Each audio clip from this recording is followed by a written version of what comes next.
Hello friends. Did you know nearly 80% of those who watch my videos aren't subscribed?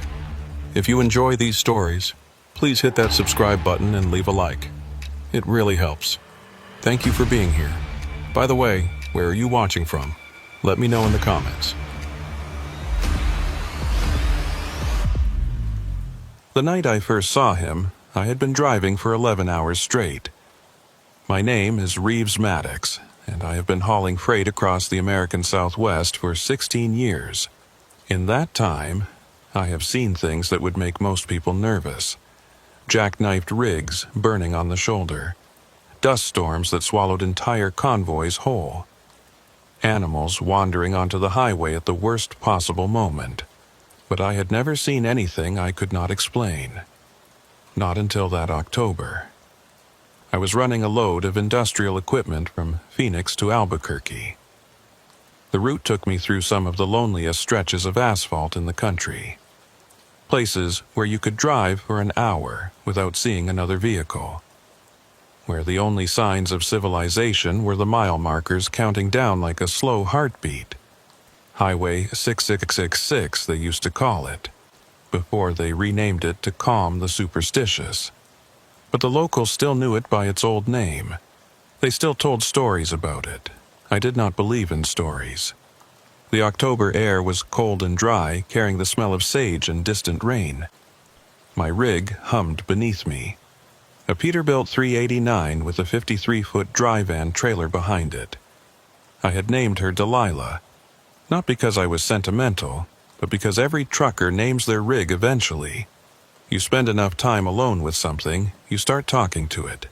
And if you talk to something long enough, it needs a name. The dashboard clock read 11:47 p.m. When I passed mile marker 85, the road ahead was empty. Just the twin beams of my headlights cutting through the darkness, illuminating the faded yellow center line and the occasional reflective sign warning of curves that never seemed to come. The radio played static. I had given up trying to find a station an hour ago. Out here, even the airwaves were empty. I reached for my thermos of coffee and took a sip. It was lukewarm and bitter, but it kept me alert. Trucking is not a job that forgives inattention. 1 moment of drowsiness, 1 second of distraction, and 40 tons of steel and cargo can become a weapon. I had seen the aftermath too many times to take chances. Mile marker 86 slid past my window. The landscape was typical high desert. Flat expanses of scrubland broken by distant mesas, their silhouettes just visible against the slightly lighter black of the sky. No moon tonight, just stars, millions of them scattered across the darkness like spilled salt. Beautiful in its way, also lonely. The kind of loneliness that settles into your bones if you let it. I checked my mirrors out of habit. The trailer was tracking straight, no wobble in the axles. Behind me, nothing but darkness. Ahead, more of the same. Mile marker 87. I remember thinking about my wife, Clara. She had asked me to take a different route, one that added an extra 2 hours to the trip. "I do not like that highway," she had said, not meeting my eyes. People say things about it. I had laughed it off. Clara was practical, level-headed, not the type to believe in roadside legends, but something in her voice had been different that night. Tighter, I should have listened. Mile marker 88 appeared in my headlights, its numbers reflective white against the green metal, and standing beside it, just at the edge of the asphalt where the shoulder met the scrubland, was a man. My foot moved toward the brake instinctively, though I did not press it. You learn quickly in this job, you do not stop for strangers on empty roads at midnight. It is not cruelty. It is survival. There are people out there who count on a trucker's good nature, who set traps using a stranded vehicle or a person standing by the roadside. I had heard the stories. Everyone had. So I did not stop. But I looked. In the 3 or 4 seconds it took for my rig to pass mile marker 88, I got a clear view of the man. He was standing perfectly still, facing the highway, facing me. His posture was rigid, almost military, with his arms hanging straight at his sides. He was wearing dark clothes that blended into the night, making it hard to tell where his body ended and the darkness began. But it was his face that I remember most clearly, or rather, the absence of it. The shadows fell across his features in such a way that I could not make out any details. No eyes, no mouth, no expression, just a blank oval of darkness where a face should have been. I told myself it was a trick of the light, the angle of my headlights, the speed I was traveling, the lateness of the hour playing tricks on my tired eyes. That was the only explanation that made sense. People do not stand motionless beside empty highways at midnight with no face. I kept driving, but I could not stop looking in my mirrors. The man remained standing at mile marker 88, growing smaller and smaller in my rear view until he was just a dark speck against the lighter gray of the asphalt. And then he was gone, swallowed by the distance and the night. I drove another 20 miles before I allowed myself to think about what I had seen. By then, my hands had stopped shaking and my heartbeat had returned to something close to normal. I reached for the CB radio, thought about calling out to see if any other drivers were on the road, but stopped myself. What would I say? There's a man standing at mile marker 88. They would think I was losing my mind. Hell, I was starting to think I was losing my mind. So I drove on in silence, watching the mile markers count down toward my destination. Checked 68. 67. 66. Each one that passed without incident made the memory of the man at mile marker 88 feel more distant, more like something I had imagined. By the time I reached the outskirts of Albuquerque, I had almost convinced myself that it had been nothing. A hitchhiker waiting for a ride. A stranded motorist whose car had broken down out of sight. A scarecrow that some rancher had placed near the highway as a joke. There were a dozen reasonable explanations, and I chose to believe one of them rather than dwell on what I had actually seen. I delivered my load the next morning and picked up a return shipment heading back to Phoenix. Different cargo, same route. Same empty highway stretching out before me like a ribbon of gray through the brown desert. I left Albuquerque at 4 p.m., planning to drive straight through and arrive in Phoenix before midnight. The weather was clear and the traffic was light, and I made good time through the first 100 miles. But as the sun began to set behind the western mesas, painting the sky in shades of orange and red and purple, I felt a growing unease that I could not explain. The highway seemed different somehow, emptier. The few vehicles I passed were all heading in the opposite direction, toward Albuquerque. And after a while, even they stopped coming. I was alone on the road, my headlights the only light for miles in any direction. My CB radio crackled with static. I had been trying to raise other drivers for the past half hour, but the airwaves were silent. Just the soft hiss of empty frequencies and the occasional pop of distant electrical interference. I switched through the channels hoping to find someone to talk to, but there was nothing. Channel 19. Static. Channel 17. Static. Channel 14. Static. And then, on Channel 9, something else. It started as a low hum, barely audible beneath the static. A sound that might have been a voice, or might have been just another frequency artifact. I turned up the volume and listened carefully, trying to make out words in the noise. The hum grew louder, resolving itself into something that was almost, but not quite, human speech. A voice speaking from very far away, or through layers of interference that stripped away all meaning and left only tone. The tone was flat, emotionless, like someone reading numbers from a list. But there were no numbers, just that droning, wordless voice going on and on. I changed the channel, and the voice stopped. I changed it back and the voice returned, exactly as before. The same flat drone, the same meaningless syllables, the same sense of distance and wrongness. I turned off the radio. The silence that followed was almost worse. Just the rumble of my engine and the hiss of my tires on the asphalt, and the sound of my own breathing. I turned the radio back on, switched to channel 19, and let the familiar static fill the cab.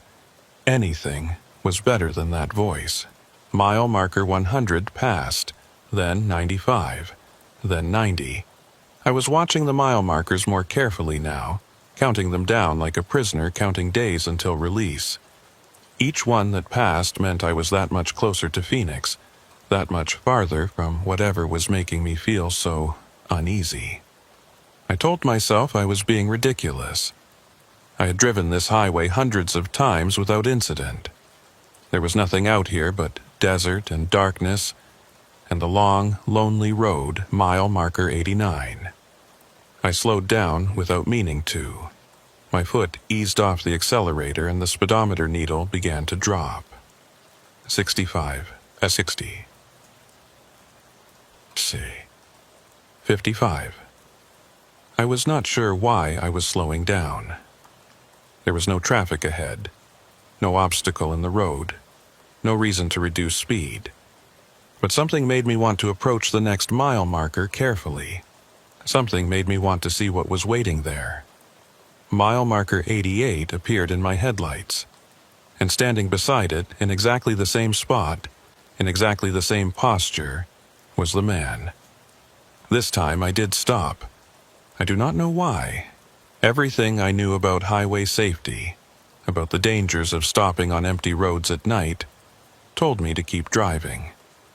But my foot found the brake and pressed down, and the rig shuddered to a halt about 50 yards past the mile marker. I sat there in the cab, engine idling, watching the man in my side mirror. He had not moved. He was still standing in that rigid military posture, arms at his sides facing the highway, facing the direction I had come from. If he knew I had stopped, he gave no sign of it. He simply stood there motionless, like a statue or a post or something that had never been alive. I should have driven away. I know that now. I knew it then. But instead I opened my door and stepped down from the cab. The night air was cold, much colder than it should have been for October in the desert. My breath came out in small white puffs that hung in the air before dissipating. I walked toward the back of my trailer, toward the mile marker, toward the man. My boots crunched on the gravel shoulder, the sound unnaturally loud in the silence. The man did not move. I stopped about 20 feet away from him, close enough to see details that I had missed from the cab. His clothes were not just dark, they were black. A deep and absolute black that seemed to absorb the light from my headlights rather than reflect it. His shoes were black, his pants were black, his shirt was black. Even his skin, what little I could see of it, seemed to have a grayish, lightless quality. And his face was still hidden in shadow, even though there was no logical source for the shadow. My headlights were shining directly on him. The light should have illuminated every feature, every line and wrinkle and pore. But instead, there was just that oval of darkness, that blank space where eyes and nose and mouth should have been. I tried to speak, to ask him if he needed help, if he was all right, if he wanted a ride, but my voice would not come. My throat had closed up, and all I could manage was a dry, clicking sound that died in my mouth. The man raised his arm, not quickly, not threateningly, just a slow, deliberate movement, as if he were pointing at something behind me. I turned to look, half expecting to see another figure on the opposite side of the highway, or a vehicle approaching from the distance. But there was nothing. Just the empty road and the empty desert and the stars. When I turned back, the man was closer. He had not made a sound. I had not seen him move. but he was definitely closer than he had been before. No longer 20 feet away, maybe 15, maybe 12. Close enough that I should have been able to see his face, but the shadow remained, impenetrable and wrong. I ran. I am not ashamed to admit it. I ran back to my truck faster than I have ever run in my life, my boots slipping on the gravel, my breath coming in ragged gasps. I pulled myself up into the cab, slammed the door, and threw the rig into gear. The tires spun on the asphalt as I accelerated away from mile marker 88, away from the man, away from whatever I had just experienced. I did not look in my mirrors. I drove at 80 miles per hour for the next 20 miles, not slowing down, not stopping, not looking anywhere but straight ahead. My hands were shaking so badly that I could barely keep them on the wheel.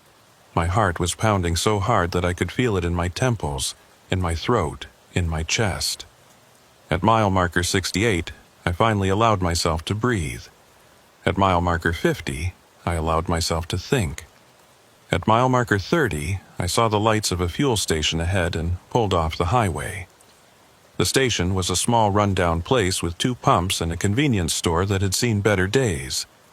But there were lights and people and the normal sounds of civilization, and that was enough. I parked my rig and sat in the cab for a long time, trying to stop my hands from shaking. When I finally went inside, the clerk behind the counter looked up at me with concern. She was a middle-aged woman with tired eyes and graying hair pulled back in a ponytail. Her name tag said Delora. "You all right, hun?" she asked. "You look like you have seen a ghost." I almost laughed. Almost. Instead, I just shook my head and asked for a cup of coffee. Delora poured the coffee and set it on the counter. She did not take her eyes off me. "I have seen that look before," she said. "Drivers come in here sometimes looking just like you do now. Shaking. Pale. Like something scared them half to death out on that highway." I wrapped my hands around the coffee cup, letting the warmth seep into my cold fingers. "What did they tell you?" I asked. Delora shrugged. "Different things. Some say they saw lights in the sky. Some say they heard voices on their radio. Some say they saw someone standing by the road." She paused, studying my face. "That last one. That is what you saw, is it not?" I did not answer. I did not have to. Delora leaned forward, lowering her voice even though there was no one else in the store. "Mile marker 88, am I right?" I stared at her. "How did you know?" "Because that is what they all say," she replied. Every single one of them, mile marker 88. A man standing by the road. A man with no face. She told me to be careful. She told me to take a different route if I could, or to drive past that stretch of highway during daylight. She told me that other drivers had seen the same thing, going back years, decades, that some of them had stopped, like I had, and that most of them were fine. But some of them were not. Some of them kept seeing him, she said. On every run, at every mile marker, getting closer each time. She shook her head. "I do not know what happens when he gets close enough. Nobody does. The drivers who find out do not come back to tell about it." I paid for my coffee and went back to my truck. I sat in the cab for another hour, watching the other customers come and go, watching the headlights on the highway, watching the normal world go about its normal business. And then I started my engine and drove the rest of the way to Phoenix. I did not take the highway. I took the long way, the back roads that wound through small towns and farmland and added 3 hours to my trip. Clara was awake when I got home, sitting in the kitchen with a cup of tea and a worried expression. She knew something was wrong. She always knows. I told her what had happened. All of it. The man at mile marker 88. The faceless shadow. The way he had moved without moving. She listened without interrupting, and when I was finished, she reached across the table and took my hand. "I told you," she said quietly. I told you not to take that highway." "I know," I said, "I know." She squeezed my hand. "Will you listen to me now?" I nodded. Yes, I will listen. But even as I said it, I knew it was not that simple. The highway was part of my regular route. Avoiding it would mean longer drives, less money, more time away from home. And part of me, a small but insistent part, wanted to go back. Wanted to see if the man was still there. Wanted to understand what I had experienced. I tried to ignore that part. I tried to tell myself that I would never drive that stretch of highway again. Never pass mile marker 88. Never see that faceless figure standing in the darkness. But 3 nights later, I was back on the road, and the highway was calling. 3 days was all I could manage. 3 days of taking the long routes, the back roads, the detours that added hours to my runs and cut into my pay. 3 days of telling myself that I was being smart, being careful, being the kind of driver who listens to warnings and stays out of trouble. 3 days of lying to myself.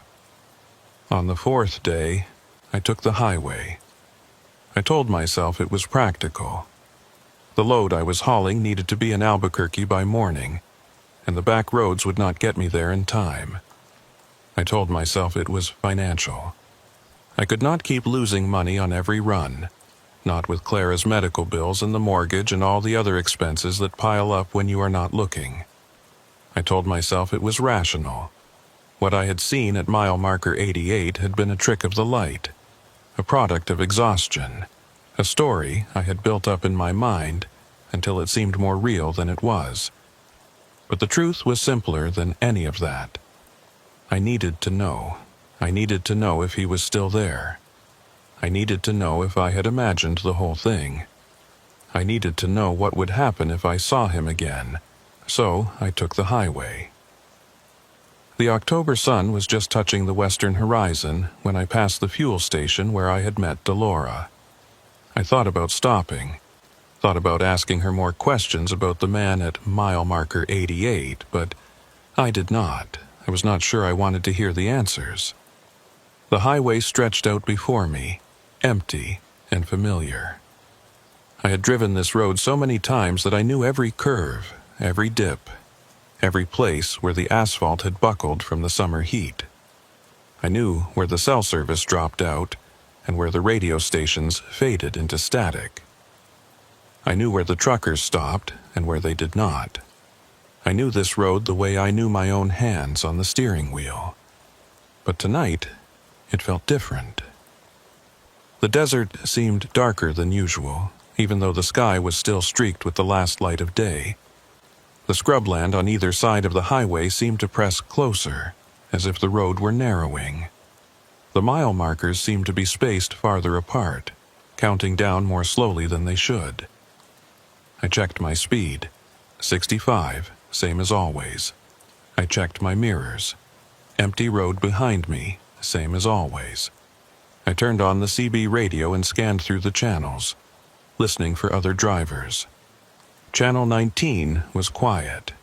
Channel 17 was quiet. Channel 14 had a faint voice that faded before I could make out the words. I settled on Channel 19 and listened to the static, letting the white noise fill the cab. Mile marker 100, 95. 90. The sun disappeared behind the mesas, and the darkness came on fast, the way it does in the desert. One moment there was light on the horizon.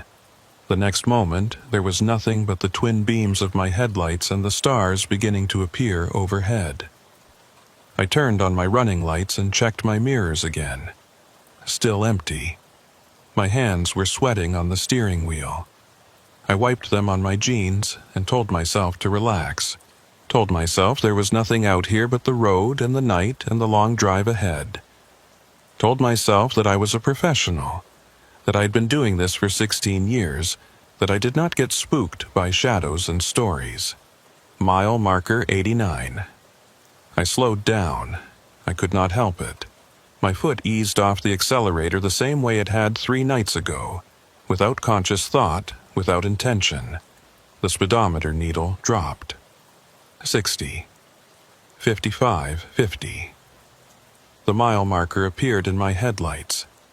He was there, standing in the same spot, the same rigid posture, the same black clothes that absorbed the light, the same faceless shadow where his features should have been, but he was closer to the road. 3 nights ago, he had been standing at the edge of the shoulder, where the asphalt met the scrubland. Now he was standing on the shoulder itself, maybe 10 feet from the edge of the driving lane. If a car drifted even slightly to the right, it would hit him. I did not stop this time. I pressed the accelerator and drove past mile marker 88 at 60 miles per hour. My eyes locked on the road ahead, my hands gripping the wheel so hard that my knuckles turned white. I did not look in my mirrors. I did not want to see him standing there watching me pass. I did not want to see if he moved, but I heard something. A sound from the CB radio. Not static, not a voice, something else. A low, rhythmic pulse, like a heartbeat or a drumbeat or the ticking of a clock. It came through the speaker in short bursts, regular and deliberate, as if someone were pressing the transmit button in a pattern. I grabbed the handset. "This is Maddox hauling eastbound on 666. Who is on this frequency?" The pulsing stopped. For a moment there was silence, and then a voice came through the speaker, so faint and distorted that I could barely make out the words. Mile marker 80. The voice faded into static. I switched to channel 17. The pulsing followed me. I switched to channel 14. Same thing. Channel 9, channel 6, channel 3. Every frequency I tried, the pulsing was there, steady and patient, like it was waiting for me to stop running. I turned off the radio and drove the rest of the way to Albuquerque in silence. The next morning, I went to the New Mexico State Police office in Albuquerque and asked to speak with someone about Highway 666. The officer at the front desk looked at me like I was wasting his time, but he made a call and told me to wait. 20 minutes later, a man in a khaki uniform came out to meet me. He was in his 50s, with a weathered face and gray hair cut short in a military style. His badge said Bishop. His handshake was firm and his eyes were sharp, the kind of eyes that had seen things and remembered them. "Hal Bishop," he said. "Road Patrol. What can I do for you?" I told him about the man at mile marker 88. I told him about seeing the figure twice, about the way it had moved closer to the road, about the pulsing on the CB radio. I told him everything, even though I knew how it sounded, even though I knew he would probably think I was crazy. Bishop listened without interrupting. When I finished, he was quiet for a long moment, looking at me with those sharp eyes. Then he nodded slowly, as if I had confirmed something he already knew. "You are not the first driver to report this," he said. I felt a strange mix of relief and dread. Relief that I was not losing my mind. Dread at what that meant. "How many others?" I asked. Bishop shook his head. "More than I can count. Going back years, always the same story. Man standing at mile marker 88, no face, gets closer every time they pass. What happens when he gets close enough?" Bishop did not answer right away. He looked past me, toward the window, towards the highway that I could not see, but that we both knew was out there, waiting. "I do not know," he said finally. "The drivers who find out do not come back to tell us." He told me more. Told me that the reports went back at least 30 years, maybe longer. That the man at mile marker 88 seemed to appear to certain drivers and not others, though no one had figured out the pattern. That the drivers who saw him once usually saw him again. And again. And again. Each time closer. Each time harder to ignore. Some of them stopped driving that highway. Bishop said. Take other routes, change jobs, do whatever they have to do to stay away from that stretch of road. Those are the smart ones, and the others? Bishop's jaw tightened. The others keep driving. They tell themselves it is not real, or they get curious, or they just cannot afford to take the long way around. So they keep passing mile marker 88, and the man keeps getting closer, and one day... He did not finish the sentence. One day what? I asked. Bishop looked at me for a long moment. Then he reached into his desk drawer and pulled out a folder. He opened it and spread several photographs on the desk between us. The photographs showed trucks, rigs like mine pulled over on the shoulder of a highway. Some of them had their doors open. Some of them had their lights still on. All of them were empty. These are from the past 5 years, Bishop said. Trucks found abandoned on Highway 6666, within a mile of marker 88. No sign of the driver. No sign of struggle. No explanation. I looked at the photographs. Looked at the rigs sitting empty on the shoulder, waiting for drivers who would never come back. Looked at the mile markers visible in some of the shots, the green signs with white numbers that I had driven past 100 times without thinking. Mile marker 87, mile marker 88, mile marker 89. What happened to them? I asked, though I was not sure I wanted to know.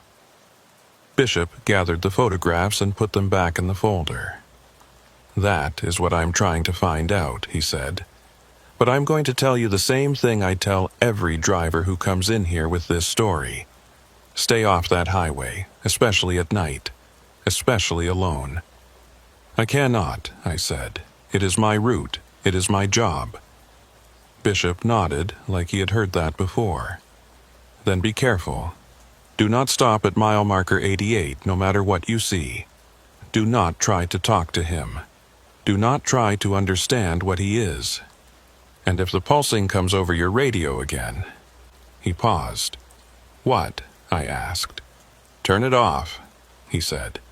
And do not turn it back on until you are off that highway. He gave me his card and told me to call if I saw anything else. Told me he would be in touch if he learned anything new. Told me to be smart and stay safe and all the other things that people say when they know the situation is bad, but they do not know how to fix it. I thanked him and drove back to Phoenix. I tried to take Bishop's advice. I tried to stay off the highway at night, to make my runs during daylight when the desert was bright, and the road was busy, and there was no reason to be afraid. For 2 weeks I scheduled my load so that I would pass mile marker 88 in the afternoon, when the sun was high and other trucks were on the road. It worked. For 2 weeks I did not see the man. Did not hear the pulsing on my radio, did not feel that creeping dread that had settled into my bones the first night I stopped at mile marker 88. I started to think that maybe Bishop was right, that maybe staying off the highway at night was enough, that maybe I could keep driving this route and keep my sanity and keep my job as long as I was careful. Then dispatch called with a rush load. Industrial equipment needed in Albuquerque by 6 a.m. I would have to drive through the night. I would have to pass mile marker 88 in the dark. I thought about refusing. Thought about telling dispatch that I was sick, that my truck was having problems, that I could not make the run. But the pay was good, and I needed the money, and some part of me, that same part that had made me stop at mile marker 88 the first night, wanted to see if he was still there. I left Phoenix at 8 p.m. and headed east on Highway 666. The night was clear and cold, the stars bright above the desert, the road empty ahead of me. I turned on the CB radio and listened to the static, half expecting to hear that pulsing again. But the airwaves were quiet, just the soft hiss of empty frequencies and the occasional crackle of distant lightning. I passed the fuel station where I had met Delora. Her shift must have ended because the lot was empty except for a single car parked by the pumps. I thought about stopping anyway, thought about asking whoever was working if they had heard any stories, but I did not. I kept driving. mile marker 100. 95-90. The desert pressed close on either side of the highway, dark and silent and vast. I checked my mirrors and saw nothing but the glow of my own taillights reflected on the empty asphalt. I checked my fuel gauge and saw that I had plenty to make it to Albuquerque without stopping. I checked the clock on my dashboard and saw that it was 11:47 p.m. The same time I had first seen him. Mile marker 89. I did not slow down this time. I kept my foot on the accelerator and my eyes on the road, and my hands steady on the wheel. I told myself that I was not afraid. Told myself that I was just a trucker doing his job, driving his route, hauling his load. Told myself that whatever was out there at mile marker 88, it could not touch me if I did not let it. The mile marker appeared in my headlights. He was there, standing in the driving lane. I swerved. The rig lurched to the left, the trailer swaying behind me, the tires screaming on the asphalt. I fought the wheel, trying to keep the truck from jackknifing, trying to keep 40 tons of steel and cargo from flipping over and rolling across the desert. For a long, terrible moment, I was not in control. The truck was moving on its own, physics and momentum taking over, and all I could do was hold on and pray. Then the tires caught and the rig straightened and I was back in control, breathing hard, my heart pounding in my chest. I looked in my mirror and saw mile marker 88 receding behind me, the green sign with white numbers growing smaller and smaller in the darkness. The man was gone, but on the CB radio the pulsing had started again, slow and steady like a heartbeat, like a clock counting down, like something patient and relentless that knew it had all the time in the world. I reached for the radio to turn it off, the way Bishop had told me. But before my hand touched the dial, a voice came through the speaker. Not the faint, distorted voice I had heard before. This voice was clear and close, as if whoever was speaking was right there in the cab with me. "Reeves," the voice said, and then silence. I drove the rest of the way to Albuquerque with the radio off and the windows down, letting the cold desert air fill the cab and keep me awake. I delivered my load at dawn and called Clara from a truck stop payphone, just to hear her voice, just to remind myself that there was a world outside of that highway, and that darkness, and that faceless figure standing in the road. She asked me if I was all right. I told her I was fine. I was lying. That night, I called Hal Bishop. I told him what had happened. Told him that the man had been standing in the driving lane, that I had almost wrecked trying to avoid him, that the voice on the radio had said my name. Bishop was quiet for a long time. Then he said something that I did not understand, something that did not make sense until later, until it was too late. He said, "Do not drive that highway alone anymore. Find another driver, someone who can follow you, someone who can see what you see." "Why?" I asked. "Because if someone else sees him," Bishop said, "it means he is real. And if he is real, maybe we can stop him." I asked Bishop if he would come with me, if he would drive the highway and see the man for himself. He said no. He said he had already seen him, 20 years ago, when he was a trucker himself, before he joined the road patrol. He said he had seen the man at mile marker 88 3 times, each time closer than before. He said he had quit trucking and taken a job with the state police so he would never have to drive that highway again. "But you still investigate it," I said. "You still collect reports and photographs and try to figure out what is happening." Bishop was quiet for a moment. Then he said, "I have to, because it is my fault those drivers disappeared." I did not understand what he meant, not then, but I would. Bishop's words stayed with me for days. It is my fault those drivers disappeared. I did not understand what he meant, but I could not stop thinking about it. Could not stop turning it over in my mind, trying to make sense of it. Bishop had been a trucker 20 years ago. He had seen the man at mile marker 88 3 times. He had quit and joined the road patrol, and somehow, in some way I did not yet understand, he blamed himself for the drivers who had vanished on that highway. I called him back 2 days later, asked him to explain, asked him to tell me what he meant.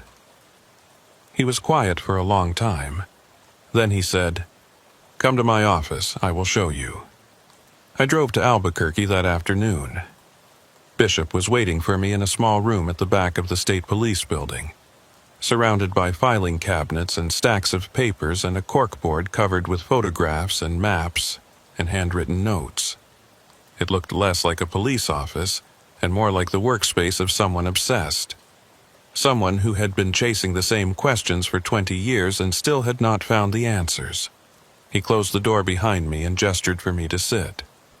"What I am about to tell you does not leave this room," he said. "You understand?" I nodded. Bishop sat down across from me and folded his hands on the desk. He looked tired. Older than he had seemed when I first met him. Like a man carrying a weight that had been pressing down on him for a very long time. 23 years ago, he said, I was driving for a freight company out of Tucson. Long-haul runs, mostly. Phoenix to Albuquerque, Albuquerque to El Paso, the usual routes.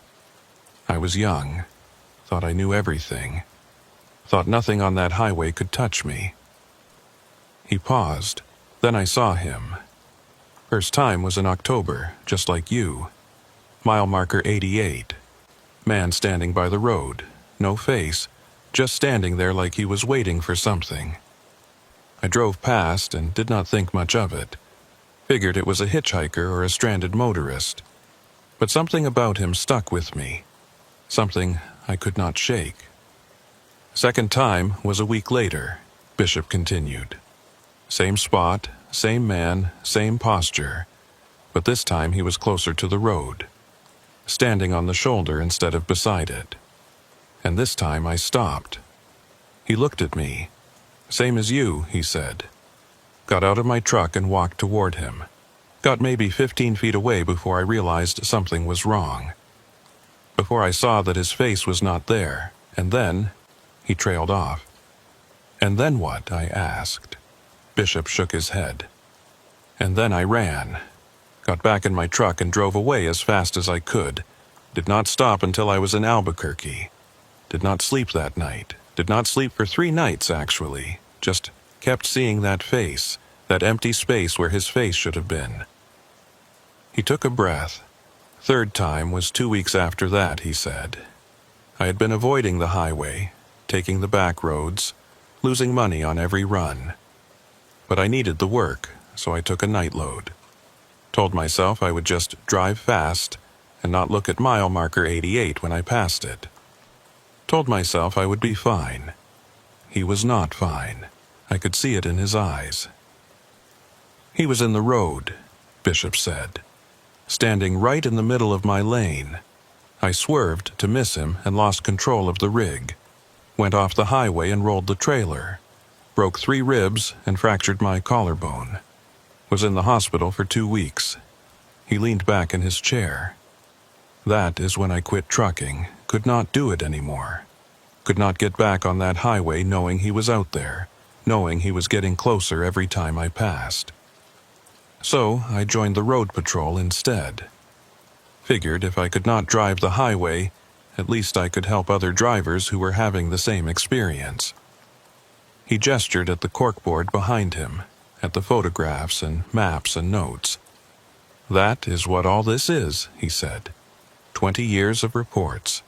20 years of drivers telling me the same story I lived through. Man at mile marker 88, no face, gets closer every time. I've been documenting it, trying to find a pattern, trying to figure out what he is and what he wants and how to stop him. "Have you found anything?" I asked. Bishop nodded slowly. One thing, one pattern that took me 15 years to notice. He stood up and walked to the corkboard, pointed at a map of Highway 666 with red pins stuck into it at various points. Every driver who has seen him, Bishop said, has also heard something on their CB radio, a pulsing sound, a heartbeat, and sometimes a voice. I felt cold. The same thing had happened to me. The voice says different things to different drivers, Bishop continued. Sometimes it is just static that sounds like words. Sometimes it is actual words, but they do not make sense. And sometimes, he looked at me. Sometimes it says your name. I remembered the voice on my radio, clear and close, like someone sitting in the cab with me, saying my name. Reeves. What does it mean? I asked. Bishop shook his head. I do not know, but I have a theory. He walked back to his desk and sat down. I think he chooses people, Bishop said. The man at mile marker 88. I think he appears to certain drivers and not others because he is looking for something, or someone. And when he finds what he is looking for, he stopped. He what? I asked. Bishop's jaw tightened. He takes them. The drivers who disappear. The ones whose trucks are found empty on the shoulder. I think he takes them because they are the ones he was looking for all along. I thought about the photographs Bishop had shown me. The empty trucks. The missing drivers, the mile markers in the background. Why do you think it is your fault? I asked. Bishop was quiet for a long moment. Then he said, because I told them to go back. I did not understand. The first few drivers who came to me with this story, Bishop explained, I did not believe them.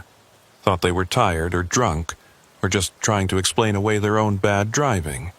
So I told them to get back on the highway. Told them there was nothing out there.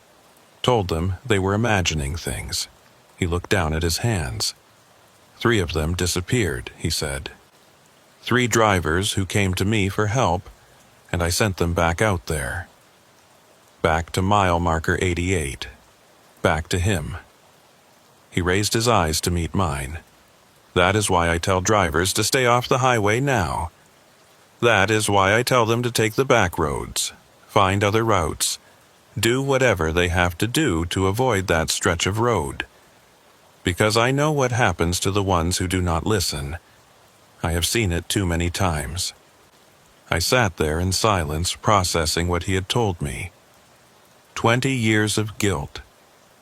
20 years of trying to understand something that did not make sense. 20 years of warning drivers about a danger he could not explain and could not stop. You said I should find another driver, I said, finally. Someone to follow me. Someone who can see what I see. Why? Bishop leaned forward. Because that is the one thing I have never tried. Every driver who has seen the man at mile marker 88 has been alone. Every truck that has been found empty on the shoulder was the only vehicle in the area. What if that is part of it? What if he can only take people who are alone? He spread his hands. It is just a theory. But if you can find another driver who is willing to follow you on that highway, someone who can watch your truck and see what happens when you pass mile marker 88, maybe we can learn something. Maybe we can figure out how to stop him. I thought about it. Thought about asking another trucker to follow me on a midnight run down a highway where people disappeared. Thought about trying to explain the man with no face and the pulsing on the radio and the voice that knew my name. I will try, I said.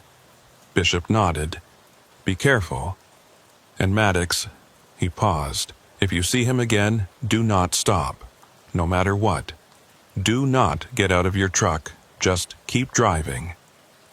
I told him I understood, but understanding and doing are 2 different things. Finding another driver was harder than I expected. Most of the truckers I knew thought the stories about Highway 6666 were just that. Stories. Legends that drivers told to pass the time on long hauls. When I tried to explain what I had seen, what I had heard, they looked at me the way Bishop said he used to look at drivers who came to him with the same story. like I was tired or drunk or losing my grip. A few of them were polite about it, said they would think about it, said they would let me know. But I could see in their eyes that they were not going to follow me anywhere, and especially not down a highway in the middle of the night where people vanished without explanation. One driver, a guy I had known for years named Tolliver, flat out told me I was crazy. Said I needed to take some time off and get my head straight before I hurt myself or someone else. I almost gave up. Then I met Delora again. I stopped at her fuel station on a Tuesday afternoon on my way back from a run to Flagstaff. She was behind the counter when I walked in, and she recognized me immediately. The look on her face told me she remembered our conversation, remembered what I had told her about the man at mile marker 88. "You are still driving that highway," she said.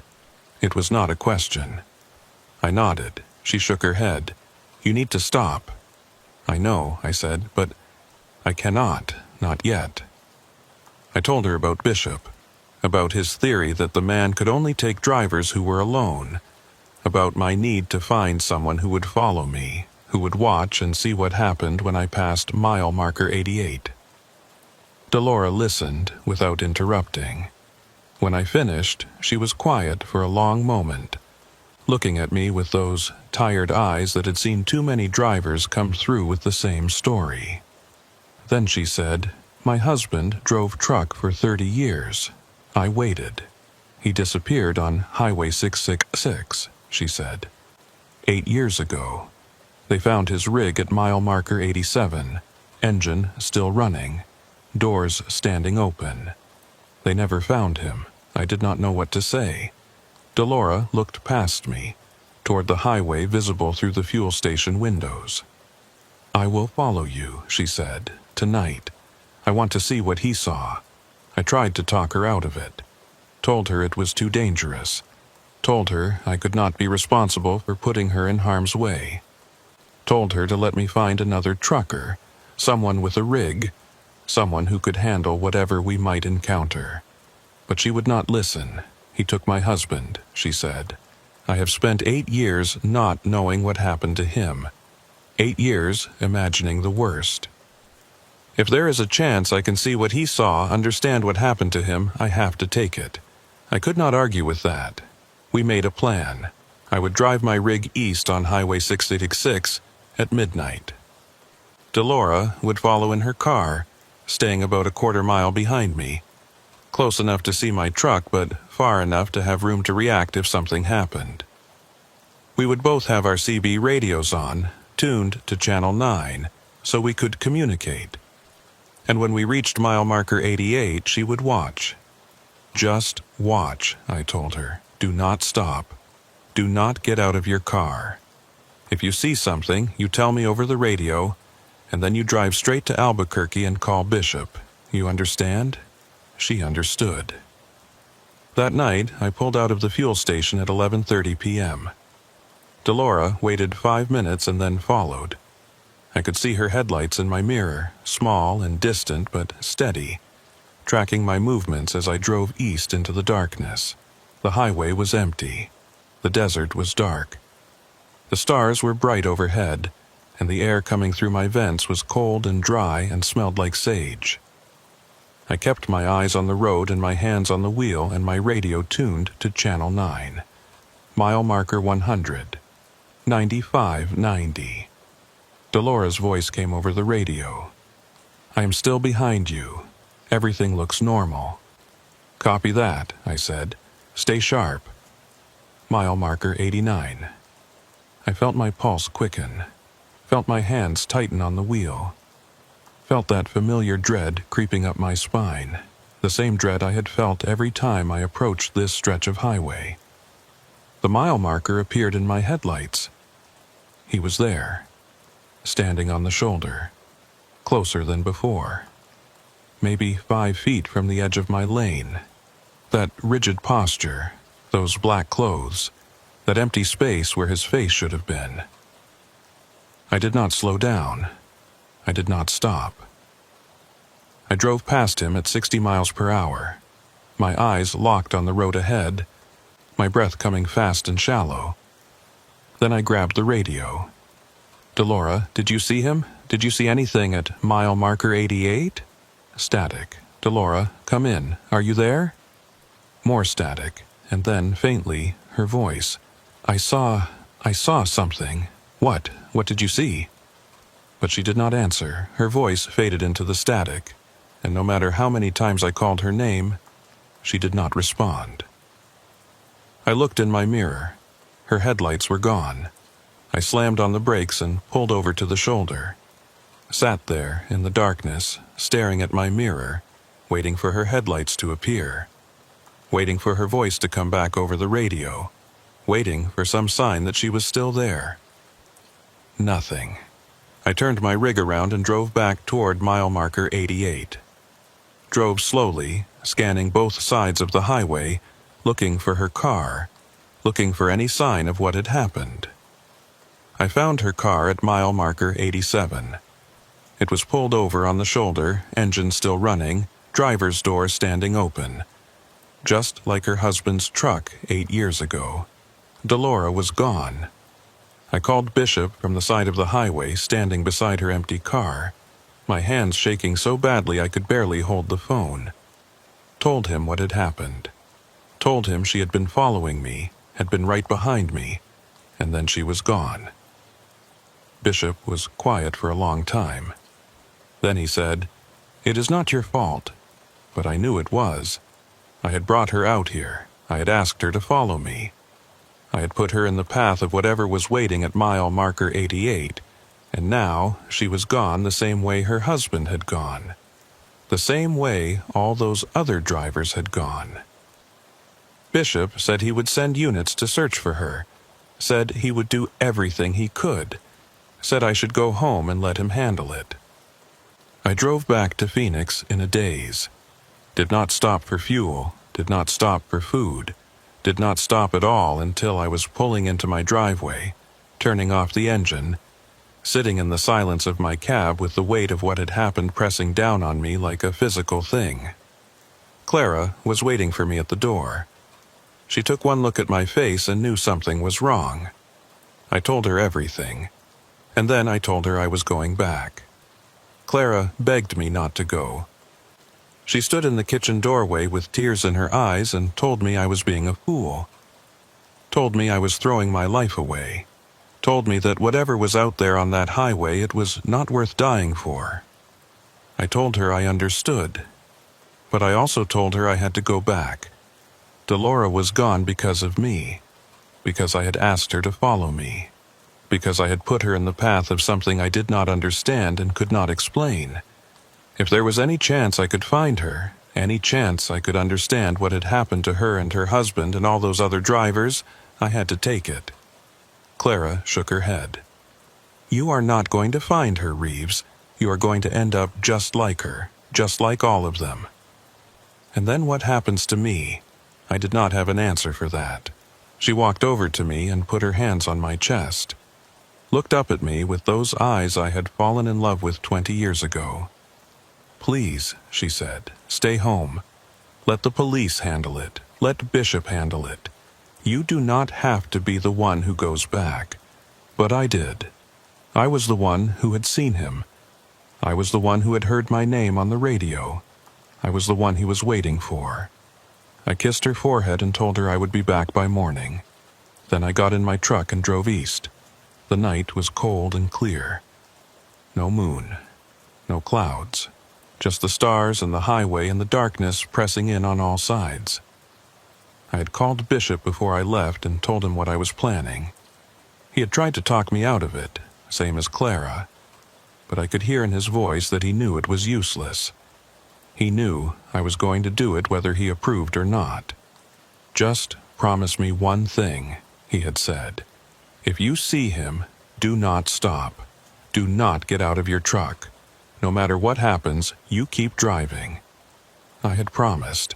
But promises are easy to make and hard to keep when you are staring into that faceless darkness and trying to understand what you are seeing. I passed the fuel station at 11:15 p.m. The lights were on, but the parking lot was empty. Someone else was working the counter tonight. Someone who did not know Delora, did not know what had happened to her, did not know that she had followed me down this highway and vanished without a trace. I kept driving, mile marker 100, 95, 90. The CB radio was silent. No static, no pulsing, no voices, just the empty hiss of dead air, as if every other driver in the world had abandoned this frequency and left me alone. I checked my mirrors. Empty highway behind me. I checked my fuel gauge. 3/4 full. I checked the clock on my dashboard. 11:47 p.m. Mile marker 89. I slowed down, not because I wanted to, because I had to, because some part of me knew that this was the last time I would pass this stretch of highway, and I needed to see what was waiting for me. The mile marker appeared in my headlights. He was there, standing in the middle of the road, both lanes, right on the center line, that rigid posture, those black clothes, that empty space where his face should have been. I stopped the truck.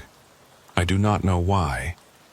Every instinct I had was screaming at me to keep driving, to swerve around him and floor the accelerator and not look back.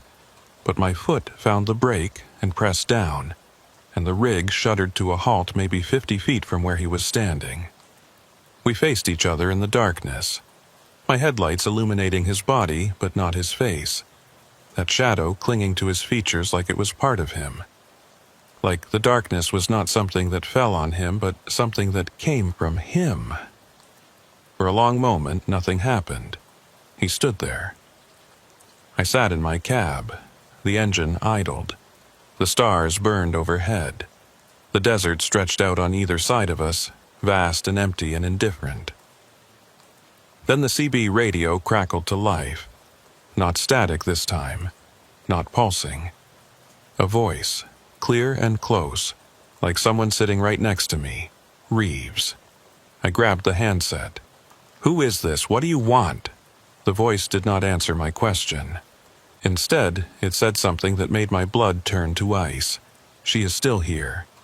Delora." He was talking about Delora. "Where?" I said into the radio. "Where is she?" The voice was silent for a moment. Then it said, mile marker 88. I looked at the man standing in the road, looked at the mile marker behind him, the green sign with white numbers glowing in the reflected light from my headlights. 88. "She is not there," I said. I looked.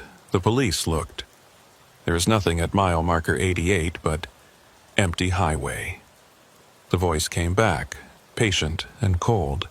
"She is here. They are all here. Everyone who ever stopped for me.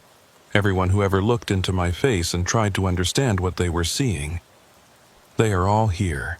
I felt something shift in my chest, a tightness, a pressure, like my heart was being squeezed by a hand I could not see. "What are you?" I asked. The voice did not answer. "What do you want?" Still nothing.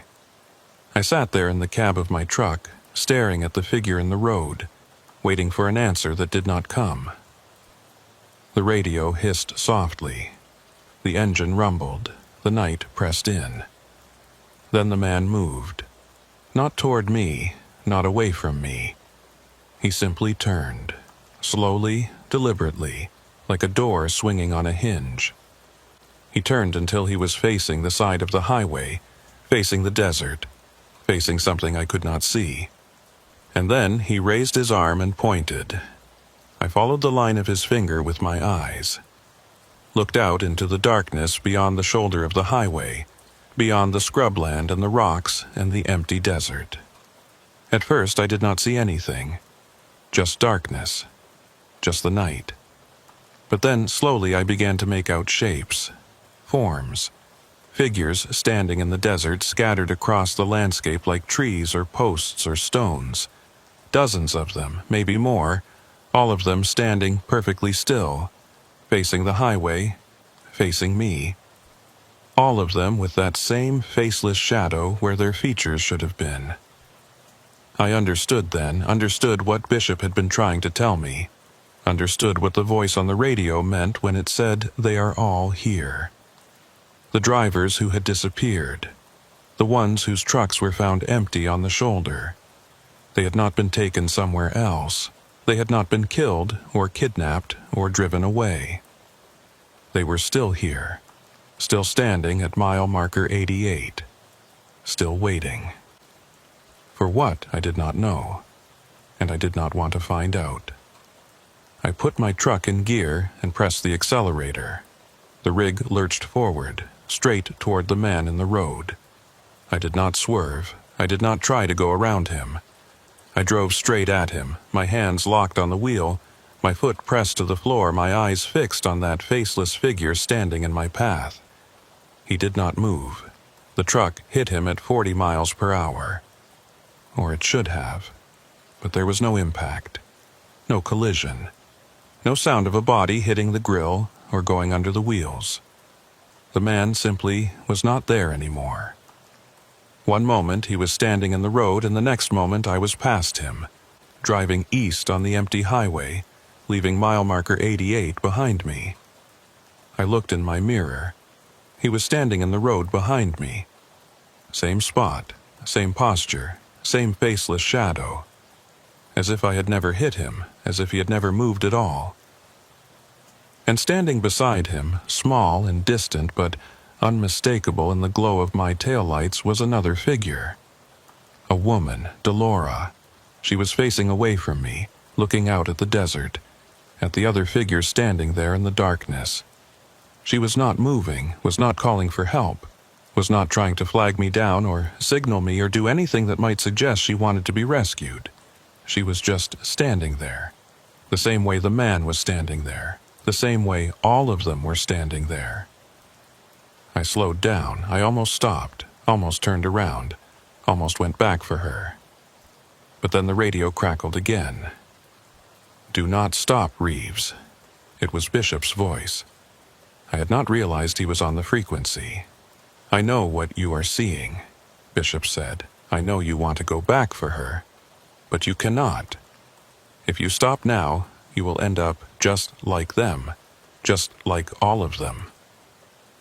I looked at Delora in my mirror, looked at her standing there beside the faceless man, motionless and silent and lost. "I cannot just leave her," I said. "You already did," Bishop said. "The moment she disappeared, she was gone. What you are seeing now is not Delora anymore. It is just what is left." I did not understand, did not want to understand. But I knew he was right. I had seen it with my own eyes. Delora had been following me in her car. She had been right behind me. And then she was gone.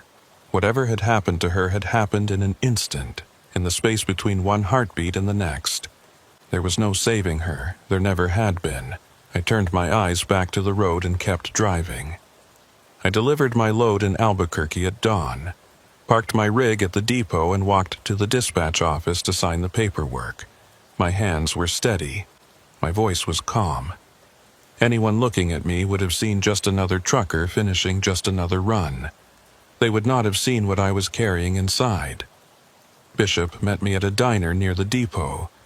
He looked like he had not slept. Looked like he had been sitting by his radio all night, listening to the silence on Channel 9, waiting to hear my voice or not hear it.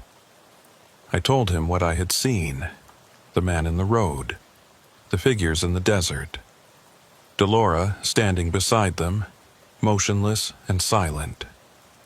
Bishop listened without interrupting. When I finished, he nodded slowly.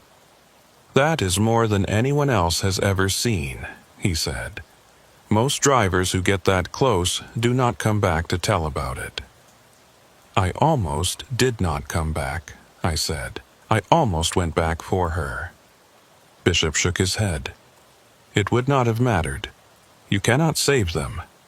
Once they are out there, they are part of it, part of whatever he is." "What is he?" I asked. Bishop was quiet for a long moment. Then he said, I do not know.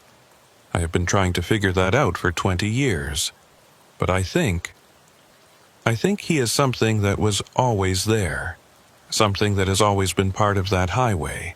And I think the people he takes, they become part of it too. He looked at me. That is why you cannot go back, he said. That is why you have to stop driving that highway.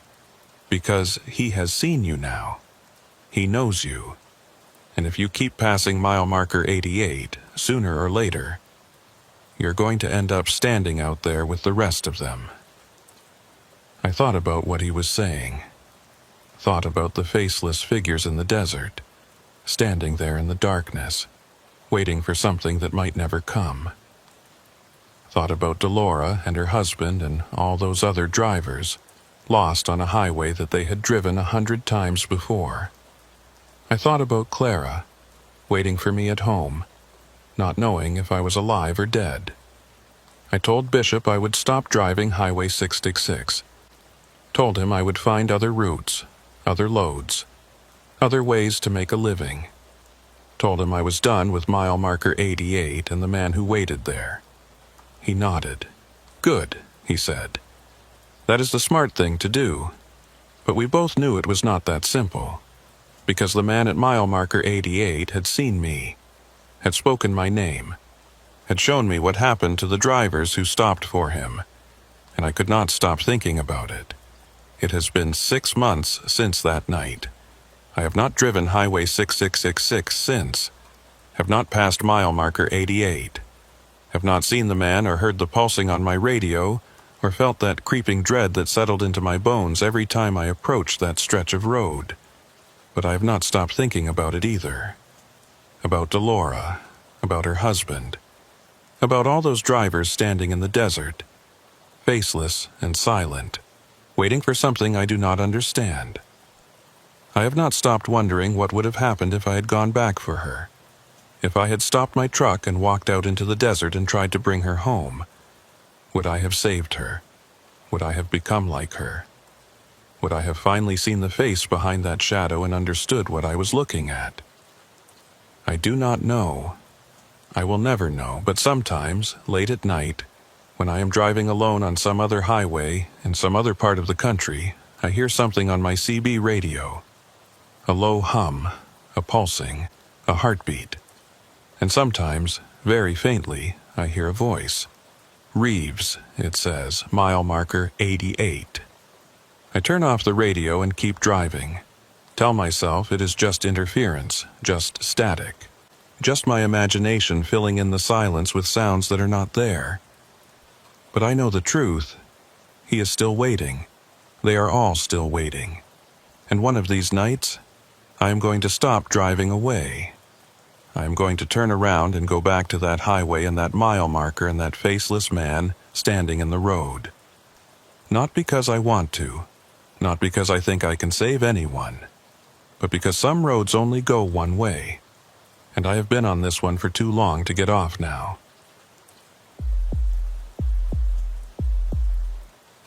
The first time I saw Opal Strand, she was standing in the rain at a rest stop that should not have been open. My name is Virgil Harker, and I have been driving truck for 19 years. In that time, I have learned that the highway has its own rules, its own rhythms, its own way of telling you when something is wrong. Most of the time, you listen to those signals and stay out of trouble. But sometimes, especially on the long night runs when you're tired and alone, and the road stretches out before you like an endless black ribbon, you ignore them. That November night, I ignored them. I was hauling a load of machine parts from El Paso to Amarillo, a run I had made probably 200 times over the years. The route takes you through some of the flattest, emptiest country in Texas, where the wind blows constant, and the horizon is so far away that you start to wonder if you are moving at all. It is the kind of landscape that can play tricks on your mind if you let it. I had left El Paso at 6 p.m., planning to drive straight through and reach Amarillo before midnight. The weather had been clear when I started, but around 9 p.m., the sky opened up and the rain came down so hard that I could barely see the road in front of me.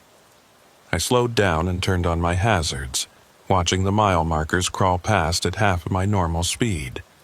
My CB radio crackled with chatter from other drivers complaining about the weather. Most of them were pulling over to wait it out. But I had a delivery deadline and a dispatcher who did not accept excuses, so I kept driving. Around 10 p.m., I passed a sign for a rest stop that I did not recognize. The sign said Pine Ridge Rest Area, 2 miles, with an arrow pointing to the right. I had driven this route hundreds of times, and I had never seen a rest stop at this location. But I needed fuel and coffee, and a chance to stretch my legs, so I took the exit. The road to the rest stop was narrow and poorly lit, with trees pressing close on either side. Not pines, despite the name. Mesquite and juniper, the usual scrubland vegetation of West Texas. The rain was still coming down hard, turning the asphalt into a river and reducing visibility to almost nothing. The rest stop appeared out of the darkness like a mirage. A small building with a covered pavilion, a few parking spots, and a single light pole casting a weak yellow glow over the empty lot. There were no other vehicles, no other trucks, just the rain and the darkness and that single light. I parked my rig and sat in the cab for a moment, watching the rain stream down my windshield. Something felt wrong about this place. The building looked old, like it had not been maintained in years. The light pole was flickering. The parking lot had cracks running through it where weeds had pushed up through the asphalt. But I needed to get out of the cab, needed to move my legs and clear my head. So I grabbed my jacket and stepped down into the rain. That was when I saw her. She was standing under the pavilion just outside the reach of the rain. A woman, maybe in her 40s, with dark hair plastered to her face and clothes that were soaked through. She was not wearing a jacket, was not carrying a bag, was just standing there, arms wrapped around herself, watching me. I walked toward her, hunching my shoulders against the rain. "You all right, ma'am?" I called out. "You need some help?"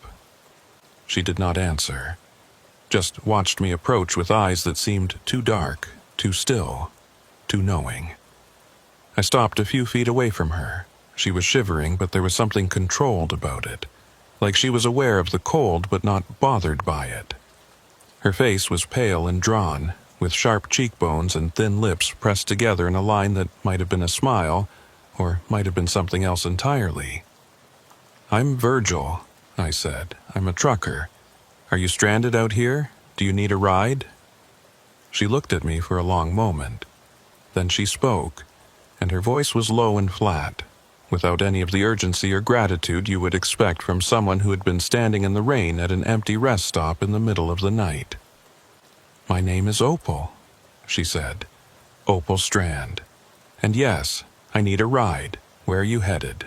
She tilted her head slightly, as if the question surprised her. "Amarillo," she said. "Same as you." I had not told her where I was going.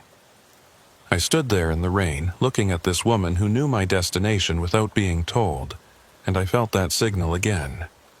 That warning from the highway that something was wrong, that I should get back in my truck and drive away and forget I had ever seen this rest stop or this woman standing alone in the darkness. But I did not. I told myself she had probably overheard me on the CB radio. Told myself there was a reasonable explanation for how she knew where I was headed. Told myself I was being paranoid. I told myself a lot of things. "Come on," I said. "You can ride up front with me." She followed me to my truck without a word. I opened the passenger door for her, and she climbed up into the cab, moving with a strange, careful grace, like someone who was not used to climbing into trucks but was figuring it out as she went. I went around to my side and got in, shaking the rain out of my hair. We sat there for a moment in the warmth of the cab, the rain drumming on the roof, the engine idling. I looked over at Opal. She was staring straight ahead through the windshield, her hands folded in her lap, her face expressionless. "You want to tell me what you were doing out here?" I asked. She did not look at me. "Waiting," she said. "For what?" "For you." A chill ran down my spine that had nothing to do with the rain. I told myself she meant she was waiting for any driver, anyone who might come along and give her a ride. But the way she said it, the certainty in her voice made it sound like something else entirely. Like she had been waiting specifically for me. I put the truck in gear and pulled out of the rest stop. The rain was still coming down hard, and I had to concentrate on the road, which gave me an excuse not to talk for a while. But I could feel Opal watching me, could feel her eyes on the side of my face, studying me, measuring me. After about 10 miles, she spoke again. "You're going to want to take Route 54 north at the next junction." I glanced at her. "That is not the fastest route to Amarillo." "No," she said, "but it is the one you need to take tonight." "Why?" She did not answer, just kept looking straight ahead, her hands folded in her lap, her face as blank as a mask. I thought about arguing with her, thought about telling her that I knew this route better than she did, that I had been driving it for 19 years, that I did not need directions from a stranger I had picked up at a rest stop that should not have existed. But something stopped me. Maybe it was the way she had said it, that same flat certainty, like she was not giving me advice but stating a fact. Maybe it was the strangeness of the night, the rain and the darkness, and the empty rest stop. Maybe it was just the cumulative weight of too many hours on the road, too many miles of empty highway, too much time alone with my own thoughts. Whatever the reason, I took Route 54 north. The junction came up about 15 minutes later, and I made the turn without saying anything. Opal did not react, did not nod or smile or acknowledge that I had taken her advice. She just sat there, still as a stone, watching the road. Route 54 was darker than the main highway, with fewer lights and no traffic at all. The rain had let up a little, but the wind had picked up, buffeting the trailer and making me grip the wheel harder to keep the rig steady. I checked my mirrors and saw nothing but darkness behind me. I reached for my CB radio to check in with the dispatch. I was running behind schedule because of the weather, and I knew Tanner Greavy would be waiting for an update. Tanner was the night dispatcher for my company, a nervous, precise man who tracked every truck like it was a piece of himself out there on the highway. He did not like surprises. "This is Harker inbound to Amarillo," I said into the handset. "Running about 90 minutes behind due to weather. Took the Route 54 detour, should be there by 1 a.m. The radio crackled, and Tanner's voice came through, tight and worried as always. "Copy that, Harker. What made you take 54? That route adds almost an hour to your trip." I glanced at Opal. She was still staring straight ahead, but I thought I saw something flicker across her face. A reaction, an awareness that I was talking about her. "Just had a feeling," I said into the radio. Weather seemed better this way. There was a pause. Then Tanner said, "All right, but check in again when you reach the Dalhart Junction. I want to know you are on track." "Copy that." I hung up the handset and looked at Opal again. She had not moved, had not changed expression. But there was something different about her now. A tension in her shoulders, a tightness around her eyes. "How did you know?" I asked. She turned her head slowly and looked at me. "Know what?" "That I should take this road." "How did you know the main highway would be worse?" She held my gaze for a long moment. Then she turned back to the windshield. "I know a lot of things about this highway," she said. "I have been traveling it for a long time." "How long?" She did not answer. I let it go. I did not want to push her, did not want to hear an answer that might make me regret picking her up. So I drove in silence, watching the mile markers count down, listening to the wind outside and the hum of the engine and the soft sound of Opal breathing beside me. Around 11:30 p.m., we passed a sign for a fuel station. Murphy's Truck Stop, 5 miles. I knew the place. Had stopped there many times on this route. Good coffee, clean restrooms, fair prices. I need to fuel up, I said. You want anything? Coffee? Food? Opal shook her head. I will wait in the truck. I pulled into Murphy's and parked at the fuel island. The rain had stopped completely now, and the sky was starting to clear, showing patches of stars through the breaking clouds. I got out and started fueling, watching the numbers climb on the pump. Through the window of my cab, I could see Opal sitting motionless in the passenger seat. She was not looking at me. Was not looking at anything, as far as I could tell. Just sitting there with her hands in her lap and her eyes fixed on something I could not see. I went inside to pay and grab a coffee. The clerk was a young guy I did not recognize, probably new since my last run through here. He rang me up without much conversation, and I was back at my truck in 5 minutes. Opal was exactly where I had left her. Same position, same expression, same stillness. I climbed into the cab and handed her a coffee I had bought for her anyway. She looked at it for a moment, then took it and set it in the cup holder without drinking. "Thank you," she said, "but I do not need it." I shrugged and started the engine. "Suit yourself." We pulled back onto Route 54 and continued north. The sky was clearing fast now, and I could see stars emerging from behind the clouds, bright and cold and distant. The wind had died down, and the road was smooth and straight, stretching out ahead of us like a line drawn across the darkness. I was starting to feel better about the night. The weather was improving. I was making decent time despite the detour. And Opal, strange as she was, seemed harmless enough. Just a quiet woman who needed a ride and happened to know the roads. Then she said something that changed everything. "There is a rest stop about 40 miles ahead," she said. "Murphy's Crossing. A driver disappeared there 3 weeks ago." I looked at her. "What?" "His name was Earl Comstock," she said. "He was hauling grain to Kansas City. He stopped at Murphy's Crossing to sleep, and in the morning, his truck was there, but he was gone." I felt that chill again. "How do you know that?" Opal turned and looked at me with those dark, still eyes. "Because I was there," she said. I did not know what to say to that. Did not know what she meant. Did not know if she was telling me she had witnessed something or been part of something or was warning me about something. But before I could ask, she spoke again. "And there's another one," she said, 60 miles past that. "A woman named Delafontaine. She disappeared at the Crossroads fuel station in September. They found her rig with the engine still running and the driver's door open. She was never seen again." Opal turned back to the windshield. "I know every place on this highway where someone has disappeared," she said.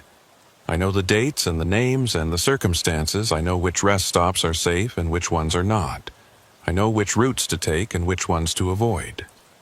She paused. "That is why you picked me up tonight, Virgil. Because I can help you get where you are going, as long as you listen to me." I drove in silence for a long time after that. Did not ask any more questions. Did not challenge what she was telling me. Just drove, watching the road, thinking about Earl Comstock and Delafontaine and all the other names she might know. Thinking about what it meant that she knew them. Thinking about what it meant that I had picked her up. Around midnight, my CB radio crackled to life. It was Tanner, checking in like he had asked me to. "Harker, you at Dalhart yet?" I grabbed the handset. "About 20 minutes out. Good, stay on schedule." "And Harker," he paused. "Yeah? Be careful out there. I have been hearing some strange chatter on the frequencies tonight. Drivers talking about things on the highway. Things that are not supposed to be there." I looked at Opal. She was watching me now, her eyes fixed on my face. What kind of things? I asked Tanner. Another pause, longer this time. People, Tanner said finally. People standing by the road. People who are not there when you look back. I felt the hair rise on the back of my neck. Copy that, I said. I will keep my eyes open. I hung up the handset and kept driving. Opal did not say anything, did not react to what Tanner had said, just sat there in the passenger seat, still as a stone, watching me with those dark, knowing eyes. The highway stretched out ahead of us, empty and dark and full of secrets, and I was starting to realize that the woman beside me knew every single one of them. We passed the Dalhart Junction at 12:23 a.m. I radioed Tanner to let him know, and he acknowledged with his usual clipped efficiency. On schedule, he said. Keep it that way. Then he was gone, and I was alone again with the highway and the darkness, and the woman sitting beside me who knew things she should not know. Opal had not spoken since telling me about Earl Comstock and Delafontaine. She just sat there, still as a photograph, her hands folded in her lap, her eyes fixed on the road ahead. I wanted to ask her more questions, wanted to understand how she knew about the disappearances, why she was on that highway, what she meant when she said she had been traveling it for a long time. But something stopped me. Maybe it was fear. Maybe it was the sense that some questions have answers you do not want to hear. Or maybe it was just the strangeness of the night, the way everything felt slightly off-kilter, like a picture hanging crooked on a wall. Whatever the reason, I kept my mouth shut and my eyes on the road. The highway stretched out ahead of us, straight and empty and dark. The clouds had cleared completely now, and the stars were bright overhead, scattered across the sky like salt on a black cloth. The only sounds were the hum of the engine and the whisper of the tires on the asphalt, and the soft hiss of the heater blowing warm air into the cab. Then Opal spoke. Murphy's Crossing is in 12 miles. I looked at her. The rest stop where Earl Comstock disappeared? She nodded. I felt my hands tighten on the wheel. Are we stopping there? No. She turned her head and looked at me with those dark, still eyes. We are not stopping anywhere until we reach Amarillo. I did not argue with her. We passed Murphy's Crossing without slowing down. I caught a glimpse of it through my window as we went by. A small building, a few parking spots, a single light pole casting a weak yellow glow over the empty lot. It looked exactly like the rest stop where I had found Opal. Same layout, same feeling of abandonment, same sense that something was wrong. In my mirror, I saw the rest stop recede into the darkness behind us, and just before it disappeared from view, I thought I saw something. A figure standing at the edge of the parking lot. A man, maybe, or the shape of a man, standing there motionless, watching us pass. Then it was gone, and there was nothing behind us but the empty highway. I looked at Opal. She was staring straight ahead, but there was something different about her expression. A tightness around her mouth, a tension in her jaw, like she knew what I had seen, like she had been expecting it. Who was that? I asked. She did not answer. Opal, who was that man at the rest stop? She was quiet for a long moment. Then she said, "That was Earl." I felt my blood turn to ice. Earl Comstock, the driver who disappeared? She nodded. But you said he vanished 3 weeks ago. You said they never found him. They did not, she said, but that does not mean he is gone. I did not know what to say to that. Did not know what she meant. Did not know if I wanted to know. We drove in silence for another 20 miles. The highway was completely empty now. No other trucks, no cars, no lights except the stars and the glow of my own headlights on the asphalt. It was the kind of emptiness that makes you feel like you are the last person on Earth. The kind that makes you start to doubt that there is anything out there at all. Around 1 a.m., Opal spoke again. "There's a fuel station coming up, Crossroads. That is where Delafontaine disappeared." I remembered the name from earlier, the woman whose rig was found with the engine running and the door open. "Are we passing that one too?" I asked. "Yes," Opal said. "Do not slow down, do not look." But I did look, I could not help it. As we passed the Crossroads fuel station, I turned my head and looked out my window at the empty parking lot. The dark building, the pumps standing silent and still under the flickering lights.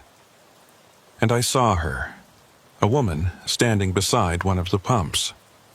Dark hair, dark clothes, arms hanging at her sides.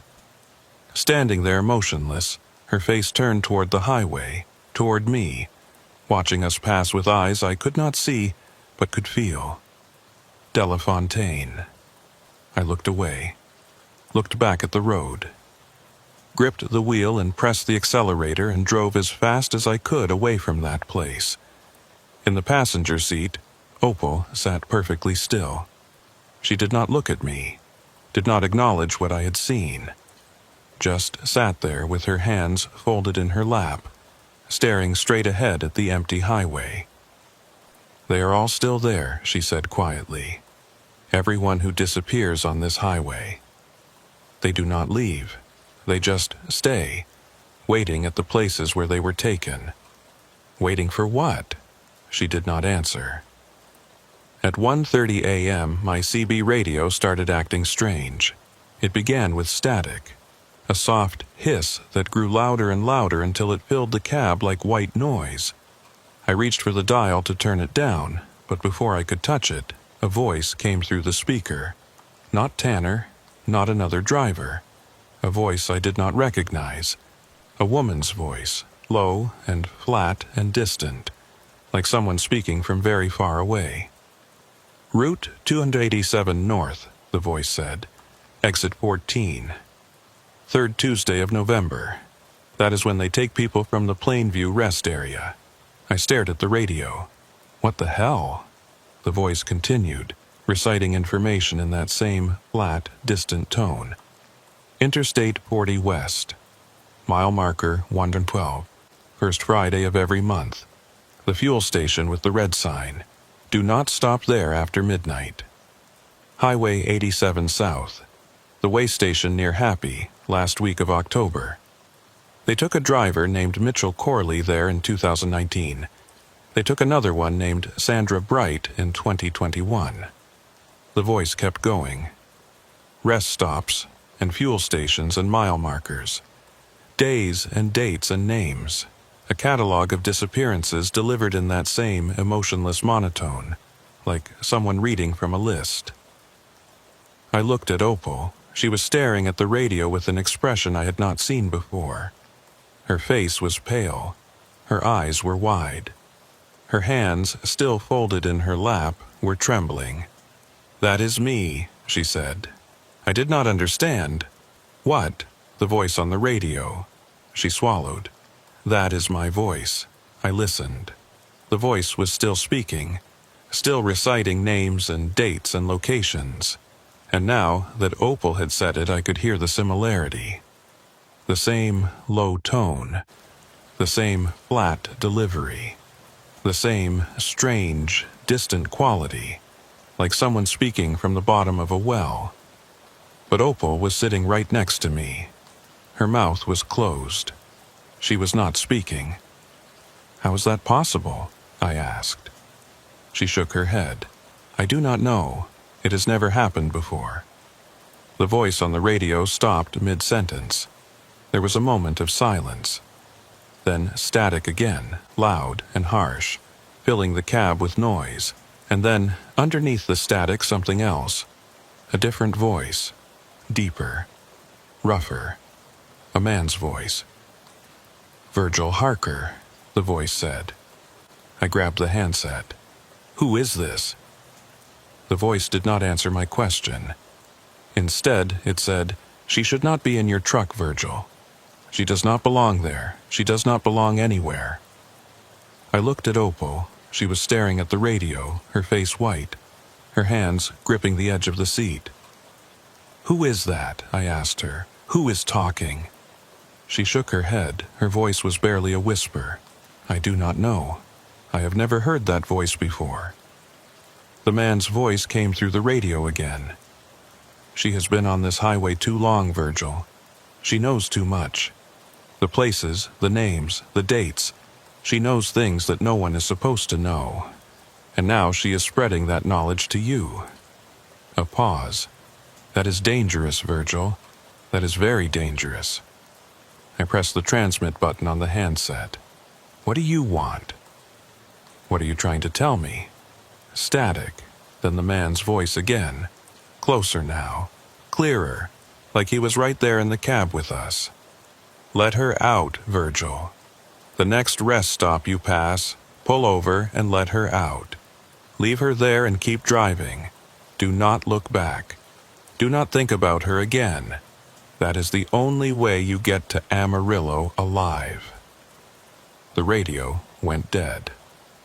I sat there in the silence, my hand still gripping the handset, my heart pounding in my chest. I looked at Opal.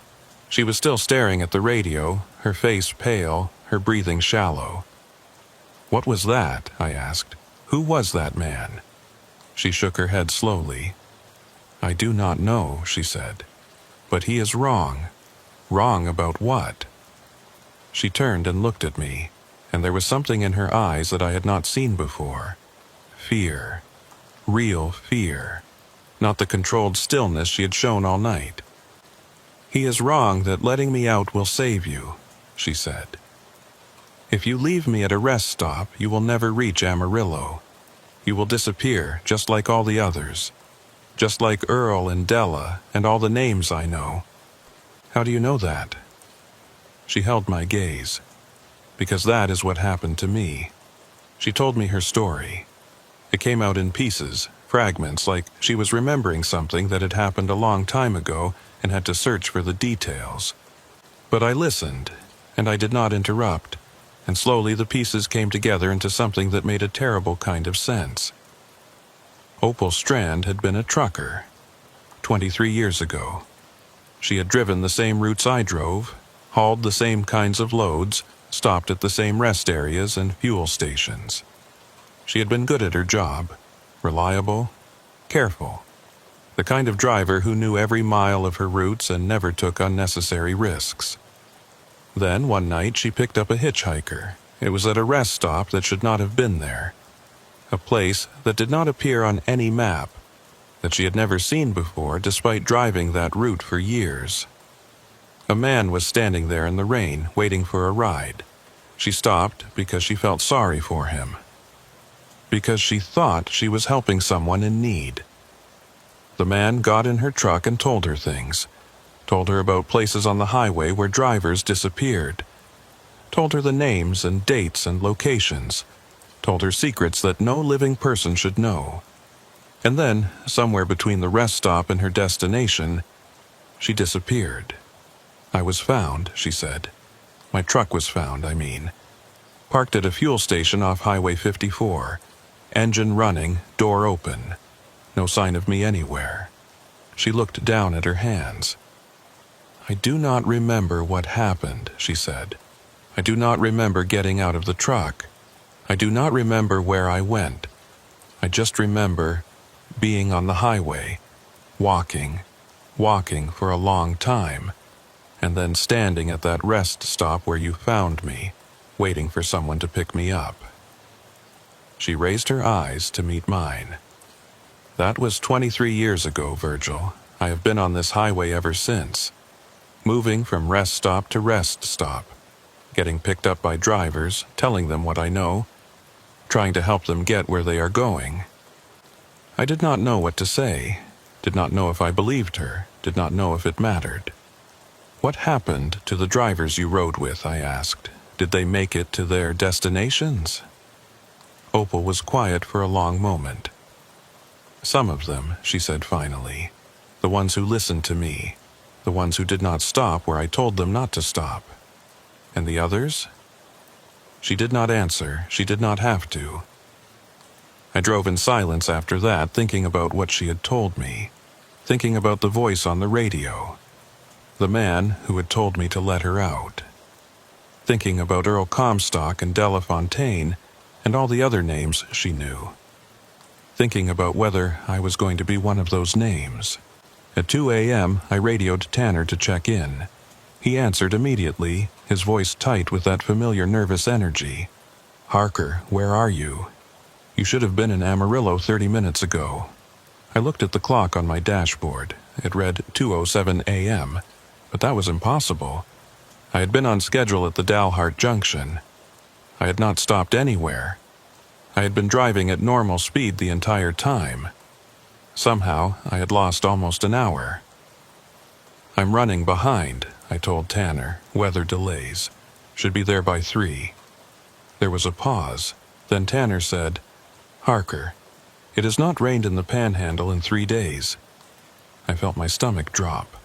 "What? The weather has been clear all week," Tanner said. "No rain, no storms, nothing. What are you talking about?" I looked at Opal. She was watching me with those dark, still eyes. "I must have been mistaken," I said into the radio. "Forget it. I will be there by 3. I hung up the handset before Tanner could ask any more questions. The highway stretched out ahead of me, dark and empty and endless. The stars burned overhead. The engine hummed. And beside me, Opal Strand sat in silence, knowing things she should not know, waiting to see if I would become another name on her list. Amarillo was still 50 miles away.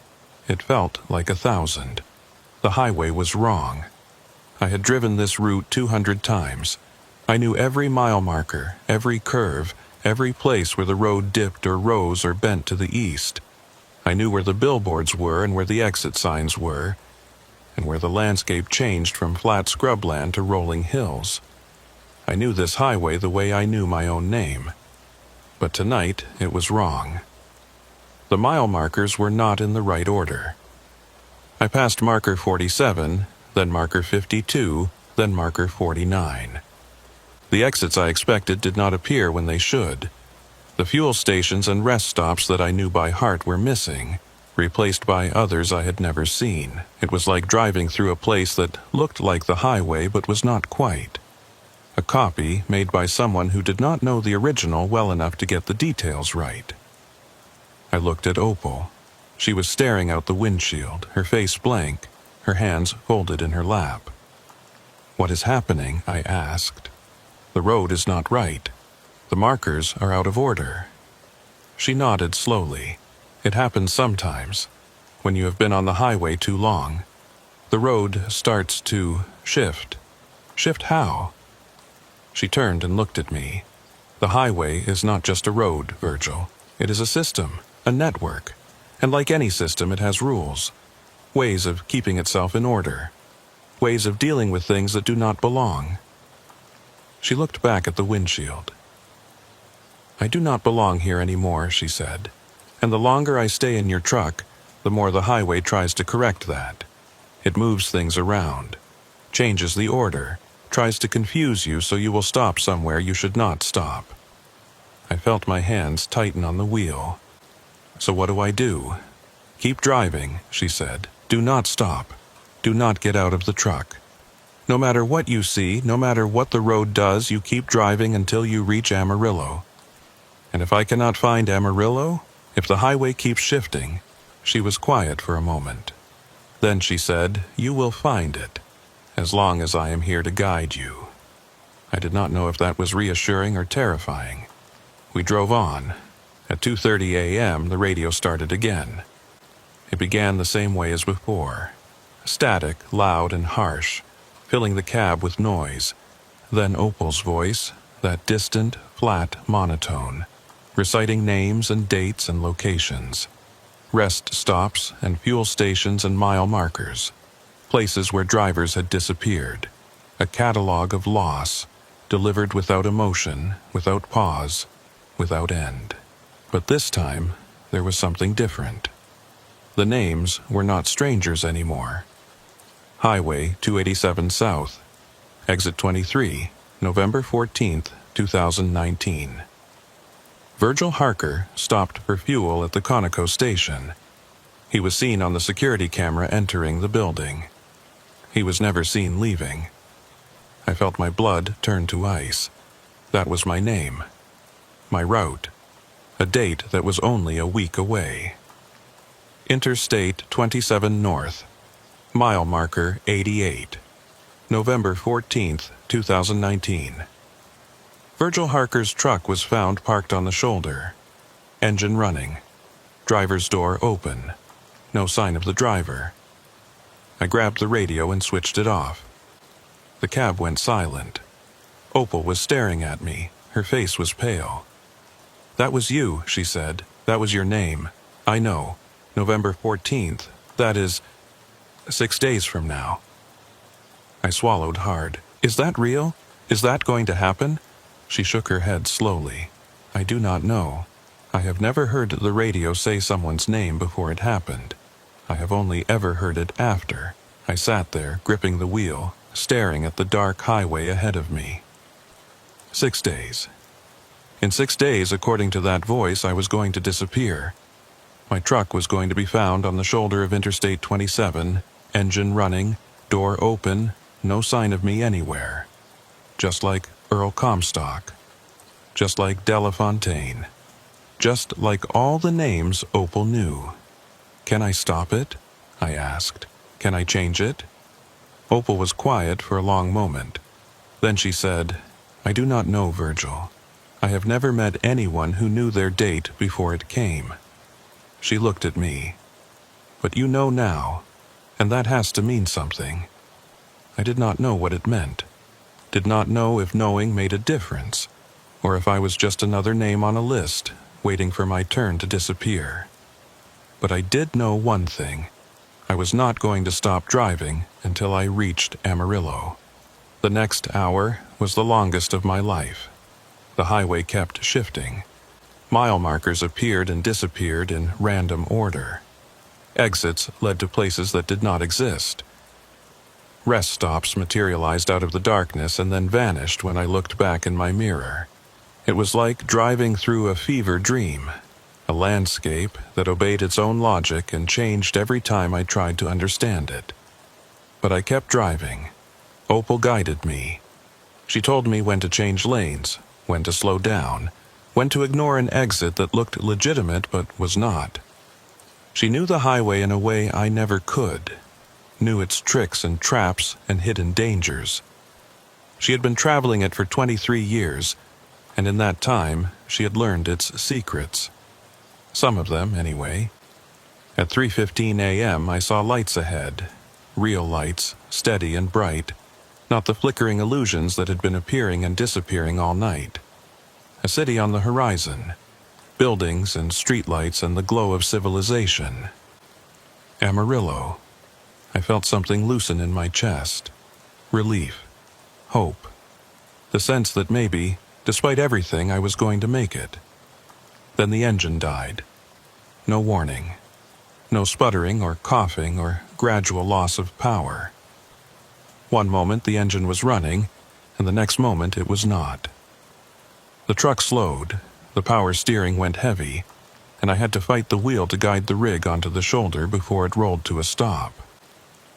I sat there in the sudden silence, my hand still gripping the wheel, my heart pounding.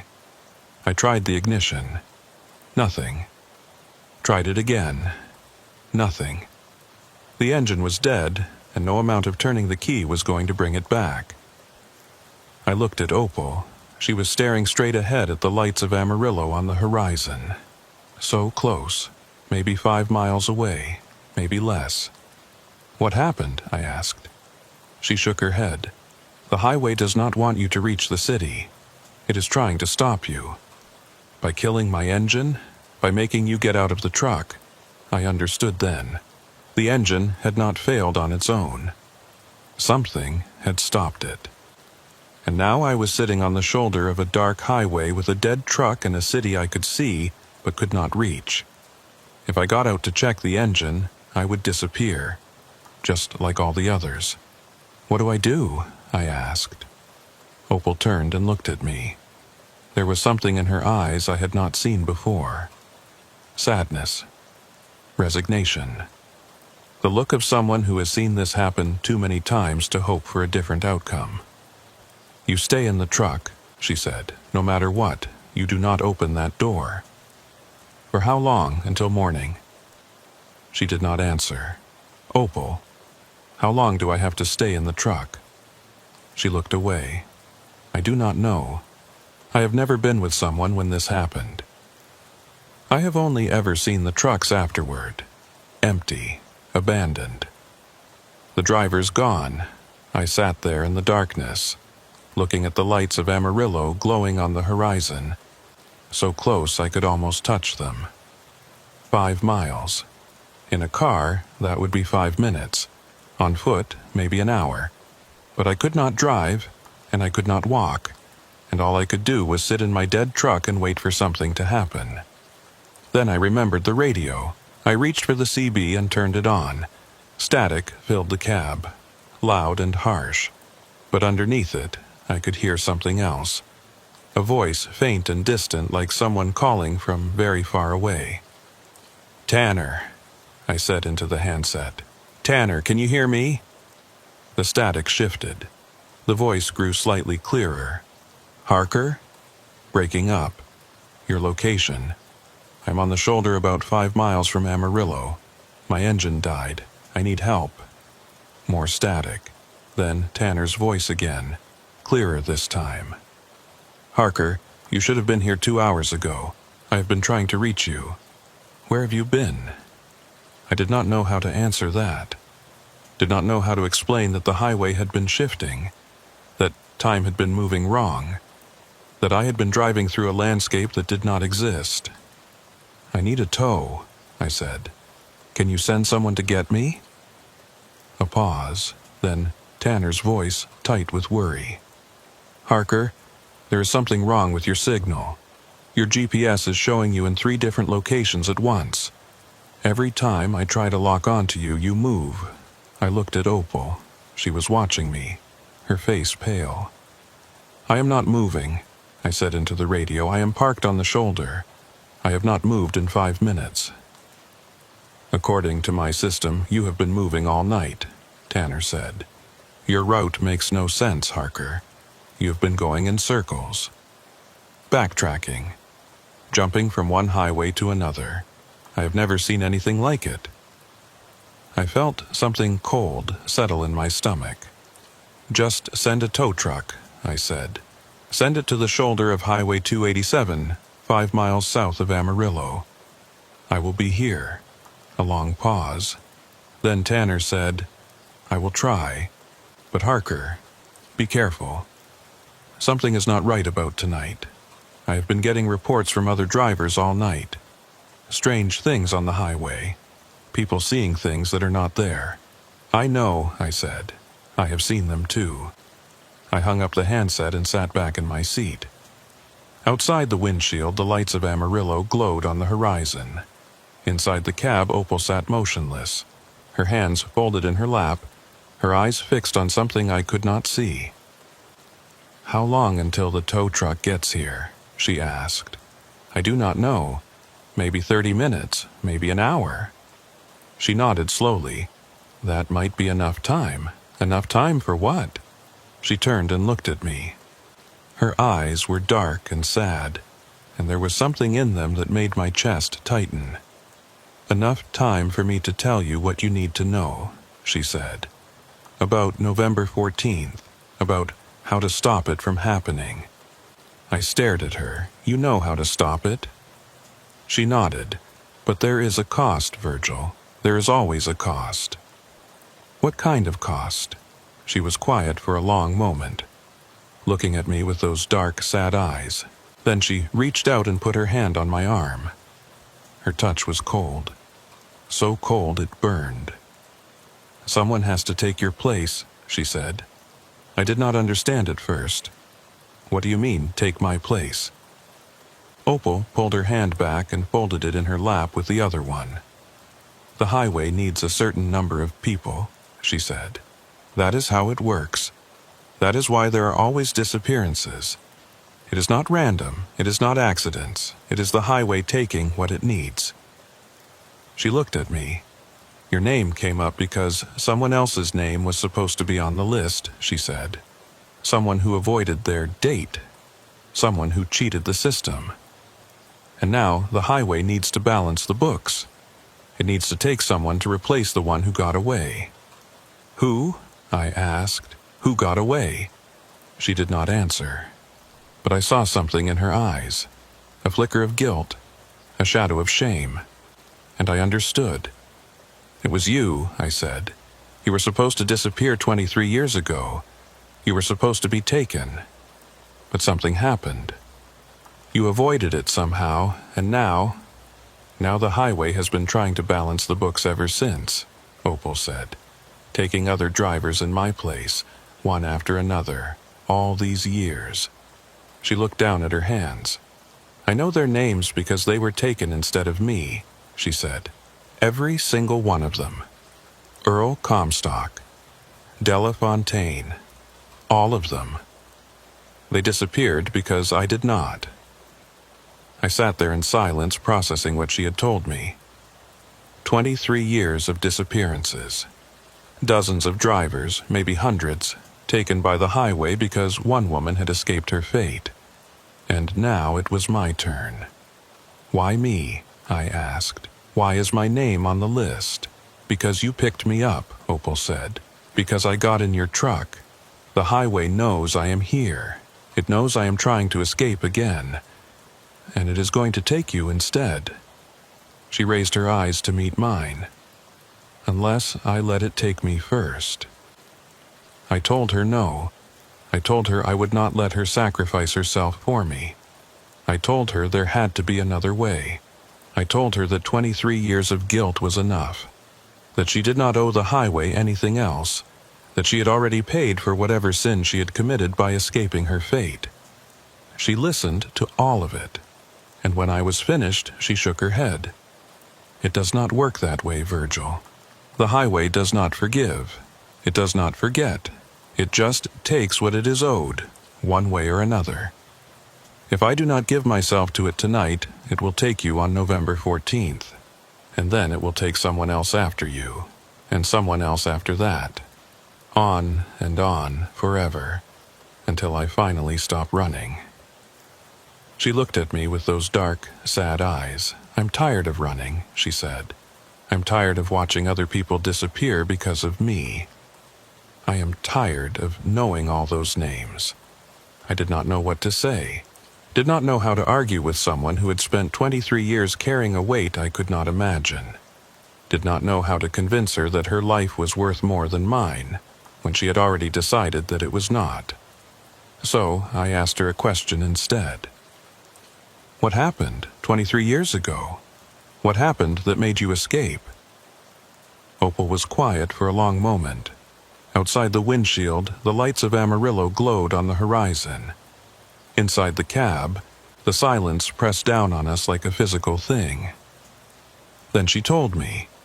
She had been driving a load of furniture from Dallas to Denver. A routine run on a route she knew well. The weather was clear, the traffic was light, and she was making good time. She expected to reach Denver by morning. Around midnight, she stopped at a rest area to use the bathroom and stretch her legs. It was a small place, just a building and a few parking spots and a single light pole. There were no other vehicles, no other drivers, just her and the darkness and the highway stretching out in both directions. When she came out of the bathroom, there was a man standing beside her truck. He was tall and thin, wearing dark clothes that blended into the night. His face was in shadow, and she could not see his features. He was just standing there, motionless, his arms at his sides looking at her. She asked him if he needed help. He did not answer.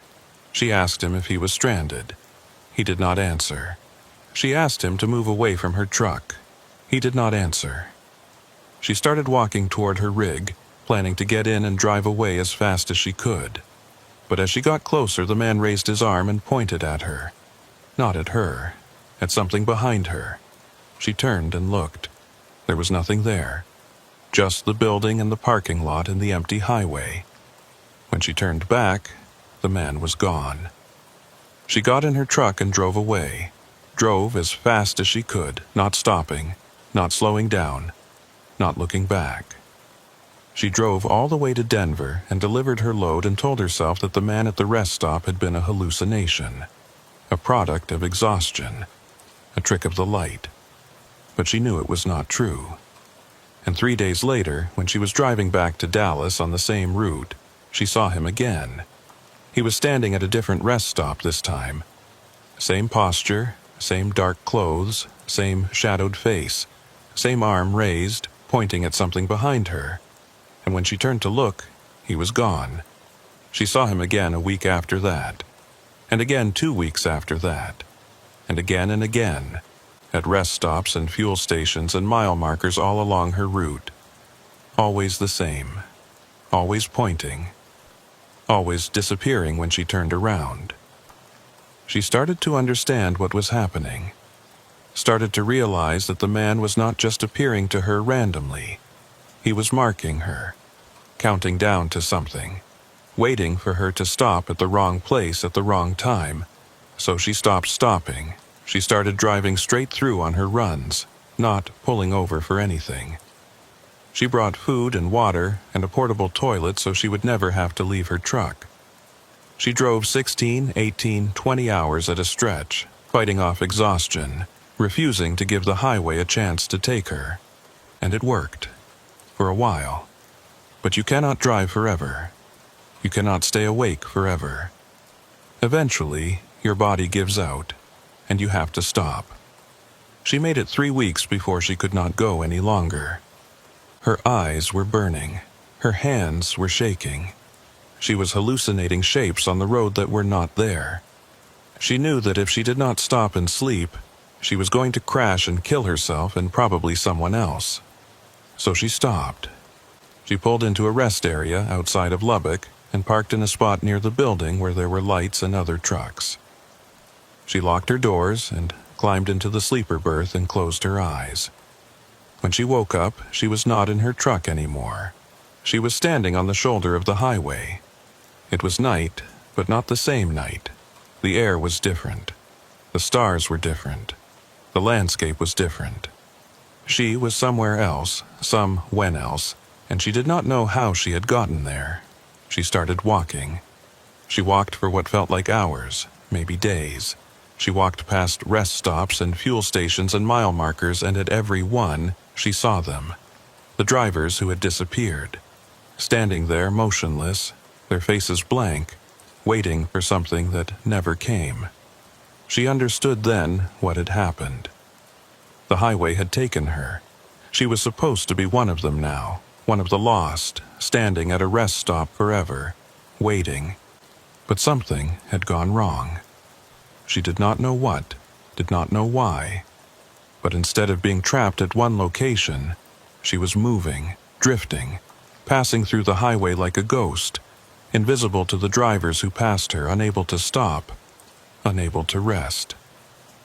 Until one night a truck pulled over. A driver got out and looked at her and spoke to her, asked her if she needed help, asked her if she wanted a ride. And she realized she was visible again. She was real again. She could get in a truck and travel the highway and interact with the world. But she was not alive. Not really.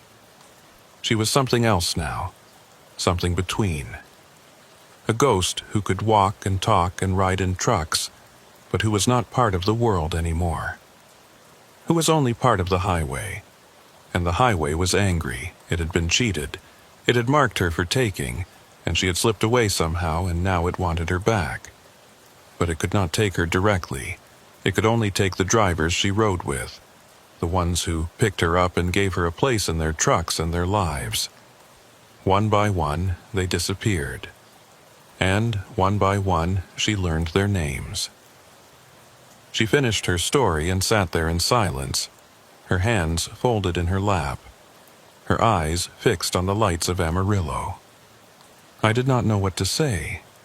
I wanted to tell her it was not her fault, that she had not asked to be taken, that she had not asked to be turned into whatever she was now. that the highway's hunger was not her responsibility. But I knew it would not help. She had been carrying this guilt for 23 years. Nothing I said was going to take it away. So instead, I asked her another question. How do you do it? How do you give yourself to the highway? She looked at me. I get out of the truck, she said. I walk to the shoulder. And I wait. That is it. That is it. The highway will do the rest. I looked at the door of my cab, at the handle that I had not touched since the engine died, at the darkness beyond the window pressing in on all sides. If you get out, I said, what happens to me? Opal was quiet for a moment. Then she said, the engine will start again. You will drive to Amarillo. You will deliver your load. And on November 14th, you will not disappear. She paused. But you will have to live with knowing what I did for you. I shook my head. I cannot let you do that. You do not have a choice, Virgil. She reached for the door handle. This is not your decision to make. Wait. She stopped. I looked at her, at this woman I had picked up 3 hours ago at a rest stop that should not have existed. This woman who knew every place on the highway where someone had disappeared.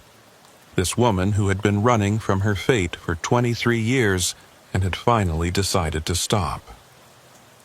If you go out there, I said, what happens to you? Do you become like the others? Standing at a rest stop forever, waiting. She shook her head slowly. I do not know, she said. Maybe, or maybe something else. Maybe nothing. She looked at me. But whatever happens, it will be over. And that is enough. She opened the door. The cold rushed in immediately, biting and sharp, carrying the smell of dust and sage and something else. Something that smelled like ozone, like electricity, like the air before a lightning strike. Opal, I said. She looked back at me. Her face was calm, peaceful almost. The face of someone who had made a decision and was at rest with it. Thank you, Virgil, she said, for picking me up, for listening to my story, for not leaving me at the side of the road when that voice told you to. She smiled, and for a moment I could see who she had been 23 years ago. A trucker, a regular person. Someone who drove the highways and hauled loads, and lived her life without knowing that the road she traveled on was hungry. Drive safe, she said. Then she stepped out of the cab and closed the door behind her. I watched her walk away. She moved slowly, deliberately, her footsteps crunching on the gravel shoulder. She did not look back, did not hesitate, just walked toward the darkness at the edge of the highway, her figure growing smaller and smaller in my mirror. I wanted to call out to her, wanted to open my door and run after her and drag her back to the truck. Wanted to do something, anything, to stop what was about to happen. But I did not. I sat there in my cab and watched her walk away, and I did nothing. She reached the edge of the shoulder, stopped, stood there for a moment, her arms at her sides, her face turned toward the darkness. And then she was gone, not walked away, not faded into the distance. Gone. One moment she was standing there and the next moment she was not. Like someone had switched off a light. Like she had never existed at all. I stared at the empty shoulder. At the place where she had been standing. At the darkness that had swallowed her. Then the engine turned over. I had not touched the key. Had not done anything. But the engine was running, rumbling beneath me, filling the cab with warmth and noise and the promise of movement. I put the truck in gear, pulled back onto the highway, drove toward the lights of Amarillo on the horizon.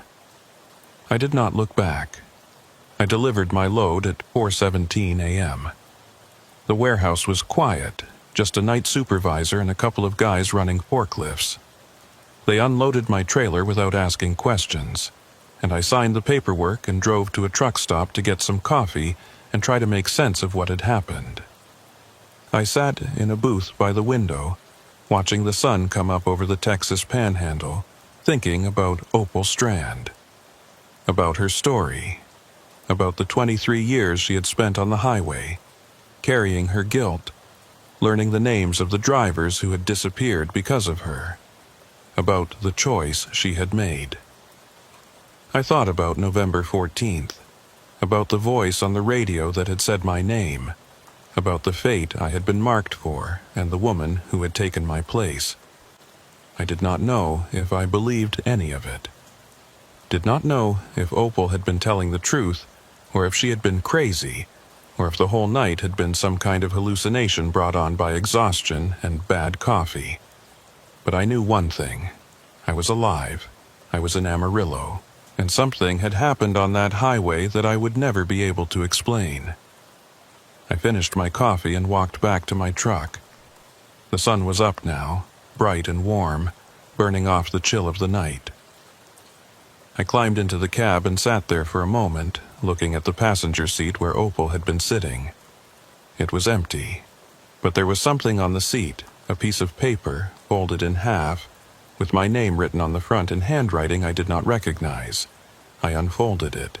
Inside was a list, names and dates and locations, rest stops and fuel stations and mile markers, places on the highway where drivers had disappeared. At the bottom of the list, in that same handwriting, was a note. These are the places to avoid. The dates when they take people. I am giving you this so you can stay safe. So you can help others stay safe. So, my 23 years will mean something. Do not let them take anyone else. Opal. I sat there for a long time, holding that piece of paper, looking at the names. Dozens of them, maybe 100. 23 years of disappearances, written out in neat, careful handwriting. A map of loss, a guide to survival, a gift from a woman who had finally stopped running. That was 6 months ago. I still drive the highways, still haul loads from El Paso to Amarillo and back, still pass the rest stops and fuel stations and mile markers where Opal told me people had disappeared. But I am careful now. I check her list before every run. I avoid the places she marked on the dates she specified. I tell other drivers to be careful, though I do not tell them why. I do not think they would believe me if I did. November 14th came and went. I stayed off the highway that day. Stayed home with the doors locked and the blinds drawn and the radio off. Waited for something to happen. Nothing did. Maybe Opal's sacrifice worked. Maybe the highway got what it wanted and crossed my name off its list. Maybe I am safe now. Or maybe I am just waiting. Maybe the highway is patient. Maybe it will come for me eventually, the way it came for all those other drivers, and Opal's gift only bought me time. I do not know, but I know one thing. Sometimes, late at night, when I am driving alone on a dark highway, I hear something on my CB radio. A voice, faint and distant, like someone speaking from very far away. A woman's voice. It recites names and dates and locations. Rest stops and fuel stations and mile markers. Places where drivers have disappeared. A catalog of loss, delivered in a flat, emotionless monotone, like someone reading from a list. And sometimes, at the end of the list, I hear my name, not as someone who is going to disappear, as someone who picked her up, someone who listened to her story, someone who let her go when she needed to go. Virgil Harker, the voice says. Pine Ridge Rest Area, November 8th.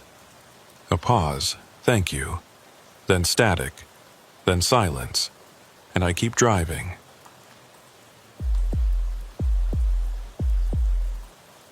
The first time I heard it, I thought something was wrong with my engine. My name is Kason Moreau, and I have been hauling freight across Louisiana and Texas for 14 years.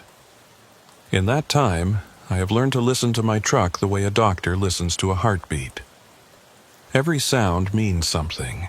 Every rattle and hum and knock tells you something about what is happening under the hood. You learn to recognize the good sounds and the bad sounds, and you learn to pay attention when something changes. That September night, something changed. I was running a load of drilling equipment from Lake Charles to Houston, a route I had driven maybe 300 times over the years. The weather was warm and humid, typical for the Gulf Coast in late summer, and the highway was busy with the usual mix of trucks and cars and tankers heading to and from the refineries. Nothing unusual. Nothing out of place. Then I heard the knock. It was coming from my engine. A rhythmic tapping sound, metal on metal, steady and persistent. The kind of sound that makes a trucker's stomach drop because it usually means something expensive is about to break. I pulled off at the next exit and parked in the lot of a fuel station to check under the hood. The engine was still running, and I could hear the knock clearly now. Tap, tap, tap. Regular as a heartbeat, coming from somewhere deep in the engine block. I shut off the engine and waited for it to cool down. Then I popped the hood and started looking for the source of the sound. Checked the belts, checked the hoses, checked the oil level and the coolant and all the other things that can cause an engine to knock. Everything looked fine. I started the engine again. The knock was gone. I sat there for a moment, listening to the engine idle. Smooth and steady, no tapping, no rattling, nothing out of place. Whatever had been making that sound, it had stopped. I told myself it was nothing. A fluke. Maybe a piece of debris had gotten caught somewhere and worked itself loose. Maybe the heat had caused something to expand and then contract. There were a dozen possible explanations, and I chose to believe one of them rather than worry about something I could not find. I got back on the highway and continued toward Houston. 20 miles later, I heard the knock again. Same sound, same rhythm. Tap, tap, tap. But this time, it was not coming from my engine. It was coming from outside my truck. I looked in my mirrors and saw another rig behind me. A black truck, maybe 100 yards back, running without lights. No headlights. No running lights. No marker lights on the trailer. Just a dark shape on the dark highway, visible only because of the reflected glow from my own taillights. And the knock was coming from that truck. I could hear it through my open window, carried on the warm night air. That same rhythmic tapping, metal on metal, steady and persistent. The sound I had thought was coming from my own engine. I slowed down, expecting the black truck to pass me. It did not. It slowed down too, maintaining the same distance behind me. 100 yards, no closer, no farther. I sped up. The black truck sped up. I changed lanes. The black truck changed lanes. I was being followed. I grabbed my CB radio and tried to raise the driver of the black truck. "This is the Peterbilt ahead of you running eastbound on I-10. You got your lights off, driver. You need to turn them on before you get pulled over." Static. I tried again. "Black truck behind me. Do you copy? You're running dark. Turn on your lights." More static. Then something else, a sound that might have been a voice, or might have been just interference. Low and distorted, like someone speaking through a broken speaker. I could not make out any words. I turned off the radio and kept driving, watching the black truck in my mirror. It stayed behind me, maintaining that same distance, running without lights, its engine knocking in that steady, rhythmic pattern. Tap, tap, tap. Like a heartbeat. Like a clock. Like something counting down. I did not know what to make of it. Did not know why the truck was following me, or why it was running dark, or why I could hear its engine knock from 100 yards away. I just knew that something was wrong, and I wanted to get off the highway and away from that truck as soon as possible. The next exit was for Beaumont. I took it without signaling, cutting across 2 lanes of traffic, hoping to lose the black truck in the maneuver. It did not work. The black truck took the exit too, staying behind me, maintaining that same distance. I could still hear the knock, even over the sound of my own engine. Tap, tap, tap. steady and relentless. I drove into Beaumont and headed for a truck stop I knew on the east side of town. It was a big place, well lit, with plenty of other drivers around. I figured if the black truck followed me there, at least I would have witnesses. At least I would not be alone. I pulled into the truck stop and parked near the building, where the lights were brightest. Then I got out of my cab and looked back toward the entrance, waiting for the black truck to appear. It did not. I stood there for 5 minutes watching the entrance. Cars came and went. A couple of trucks pulled in, but the black truck was not among them. I walked to the edge of the parking lot and looked out at the street. No sign of the black truck. No sound of that knocking engine. Nothing but the normal traffic of a small Texas city on a warm September night. It was gone. I went inside the truck stop and got a cup of coffee. Sat in a booth by the window and tried to calm down. Tried to convince myself that I had imagined the whole thing, or at least exaggerated it in my mind. A truck running without lights was unusual but not unheard of. Maybe the driver had an electrical problem. Maybe he was trying to avoid getting pulled over for some reason. Maybe he had taken a different exit and I just had not noticed. But that did not explain the knock. That did not explain how I had heard it first from my own engine and then from a truck 100 yards behind me. That did not explain how the sound had followed me off the highway and into the city and then just stopped. I finished my coffee and walked back to my truck. Stood beside it for a moment, looking at the engine compartment, thinking about that sound. Then I heard it again. Tap, tap, tap. Not from my truck, from across the parking lot. I turned and looked. There was a truck parked in the far corner of the lot, away from the lights, in the shadows near the fence. A black truck, no lights, no signs of a driver. Just sitting there in the darkness, its engine running, that knocking sound coming from under the hood. I started walking toward it. I do not know why. Every instinct I had was telling me to get back in my truck and drive away, but something pulled me toward that black rig. Some need to understand what I was seeing, what I was hearing. Some need to know. I got about 50 feet away and stopped. The truck was old. Not vintage, just old. A model from the 1980s, maybe early 1990s. The paint was faded and dull, more gray than black in the dim light. The chrome was pitted with rust. The tires were worn down to almost nothing, and the engine was knocking, tap, tap, tap. That same sound, that same rhythm, coming from under the hood of this dead-looking truck that should not have been running at all.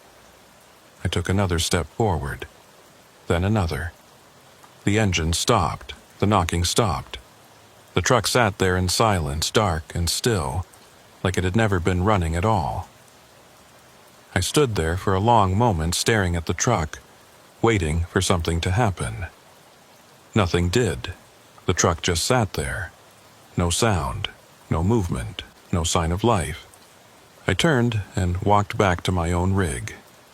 Got in the cab. Started the engine.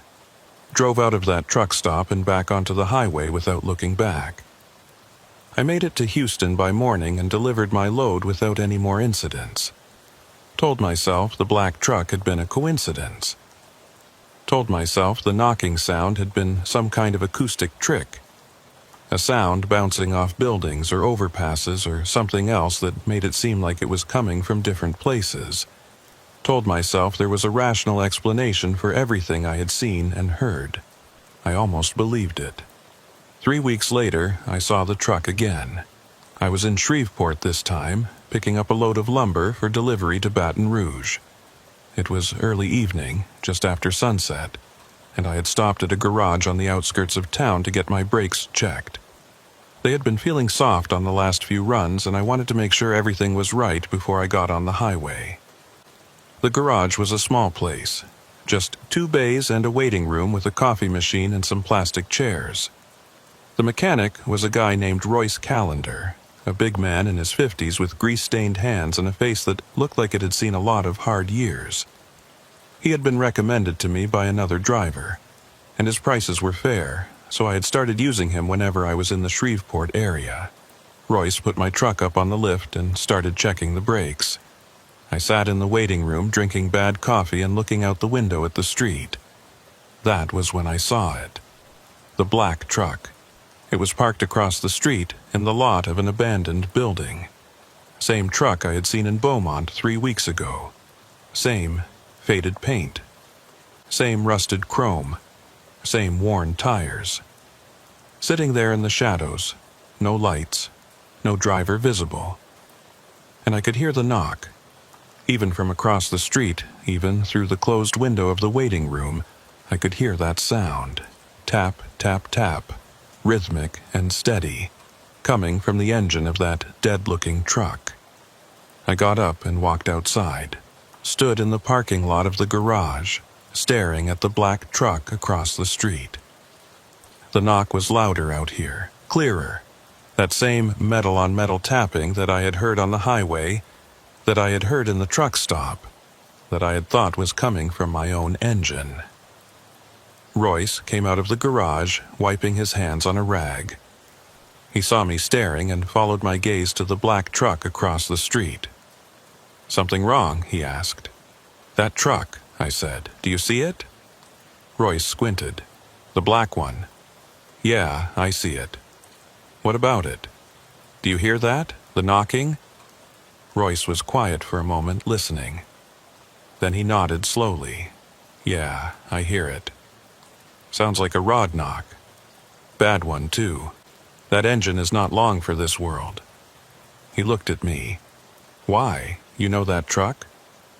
I shook my head. "No, but I have seen it before, a few weeks ago in Beaumont. It followed me off the highway."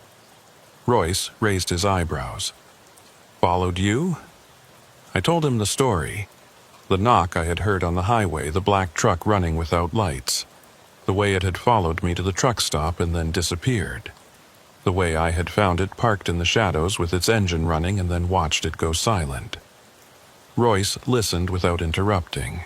When I finished, he was quiet for a long moment, looking at the black truck across the street. Then he said something that made my blood run cold. "That truck has been parked there for 3 days," he said. "I see it every morning when I open up and every night when I close down. It is always in the same spot, and I have never seen anyone get in or out." He looked at me. "But the engine is always running, and it is always making that sound." I stared at him. "That is impossible. An engine cannot run for 3 days straight. It would run out of fuel." Royce shrugged. "I know what I have seen, and I know what I have heard. That truck has been sitting there with its engine knocking since Monday morning, and it is Thursday night now. You tell me how that is possible." I could not. I looked back at the black truck. It was still sitting there, still running, still knocking. Tap, tap, tap. Like a heartbeat, like a clock, like something waiting. "What do you think it is?" I asked Royce. He shook his head. "I do not know, but I will tell you one thing. I am not going over there to find out." He turned and walked back into the garage. I stood there for a while longer, watching the truck, listening to the knock. Then I went back inside and waited for Royce to finish with my brakes. When I pulled out of the garage an hour later, the black truck was still there. Still running, still knocking. I drove to Baton Rouge and did not look back, but I could not stop thinking about it. The black truck, the knock, the way it had appeared in 2 different cities 3 weeks apart, always in the shadows, always running, always making that same sound. I started asking other drivers about it, describing the truck, the sound, the way it seemed to follow me. Most of them looked at me like I was crazy. A few of them laughed. One guy told me I needed to get more sleep. But one driver, an old-timer named Guidry, who had been hauling freight since before I was born, got a strange look on his face when I told him the story. "Black truck," he said. "Knocking engine. No driver." "That is right," I said. You've seen it? Guidry shook his head slowly. No, but I have heard of it. Stories going back years. Drivers seeing a black truck on the highway hearing that knock, following them from city to city, showing up wherever they go. He looked at me. The stories say it is bad luck, he said. Real bad luck. They say the drivers who see that truck, things start going wrong for them. Accidents, breakdowns, health problems. He paused. They say some of them disappear. I felt a chill run down my spine. Disappear? Guidry nodded. Trucks found empty on the side of the road. Drivers gone without a trace. The stories say the black truck takes them. He leaned closer. If I were you, he said, I would find out what that truck wants, before it decides to take you too. I did not know what to say to that. Did not know if I believed him. Did not know if any of it was real or just old trucker legends, the kind of stories that get passed around at truck stops and grow with each telling. But I knew one thing. The next time I saw that black truck, I was not going to run away. I was going to find out what it wanted. I saw the truck again 2 weeks later. This time it was in Lafayette, parked behind a warehouse on the south side of town. I was delivering a load of pipe fittings to a supply company, and when I came around the corner of the building to check my trailer seals, there it was. Same black paint, same rusted chrome, same worn tires, sitting in the shadows with its engine running, that knocking sound drifting across the empty lot. Tap, tap, tap. I stood there for a moment, staring at it. My heart was pounding, my hands were sweating. Every instinct I had was telling me to get back in my truck and drive away, the same way I had driven away in Beaumont and Shreveport. But I had made a promise to myself. The next time I saw that truck, I was going to find out what it wanted. I started walking toward it. The knock got louder as I approached. Clearer. That same metal-on-metal tapping, rhythmic and steady, like a heartbeat or a clock or something counting down to 0. The sound filled my head, blocking out everything else. The traffic on the street, the hum of the warehouse generators, my own footsteps on the cracked asphalt. I got within 20 feet of the truck and stopped. Up close, it looked even worse than I remembered. The paint was not just faded, it was flaking off in patches, revealing bare metal underneath that was spotted with rust. The windows were tinted so dark I could not see inside. The tires were bald, the rubber cracked and split in places. This truck should not have been on the road. Should not have been running at all. But it was running. The engine was turning over, slow and labored, like something that was barely alive but refusing to die. And that knock was coming from somewhere deep inside, a sound that did not belong to any mechanical problem I knew. I walked around to the back of the truck to look at the license plate. It was covered in something. A thick, black substance that looked like oil or grease smeared across the plate so completely that I could not read any of the numbers or letters. Could not even tell what state it was from. I reached out to wipe some of it away. The moment my fingers touched the plate, the engine stopped. The knock stopped. The truck went silent. I stood there with my hand on the plate, frozen, waiting for something to happen. The black substance was slick under my fingers, warm, almost hot, like it had been heated from inside. It smelled like petroleum and something else, something organic, something that made my stomach turn. I pulled my hand back and looked at my fingers. They were coated in the black stuff, thick and sticky, and when I tried to wipe them on my jeans, it would not come off. It just smeared, spreading across my palm, staining my skin. I looked back at the plate. I had cleared a small section, maybe 2 inches, and I could see part of a letter underneath. An M, maybe, or an N. But the rest was still covered, still hidden beneath that thick black layer. I reached out to wipe more of it away. The engine started. I jumped back, my heart hammering in my chest. The engine was running again, that slow, labored turnover, and the knock had started again too. Tap, tap, tap. Louder now. Faster. Like something had woken up. I backed away from the truck. 1 step, 2 steps, 3. The knock slowed down, returned to its original rhythm. Tap, tap, tap. Steady and patient. I turned and walked back to my own truck. Got in the cab, started the engine. Drove out of that lot without looking back, but I could not stop thinking about what I had felt when I touched that plate. The warmth, the slickness, the way it had clung to my skin like it was alive.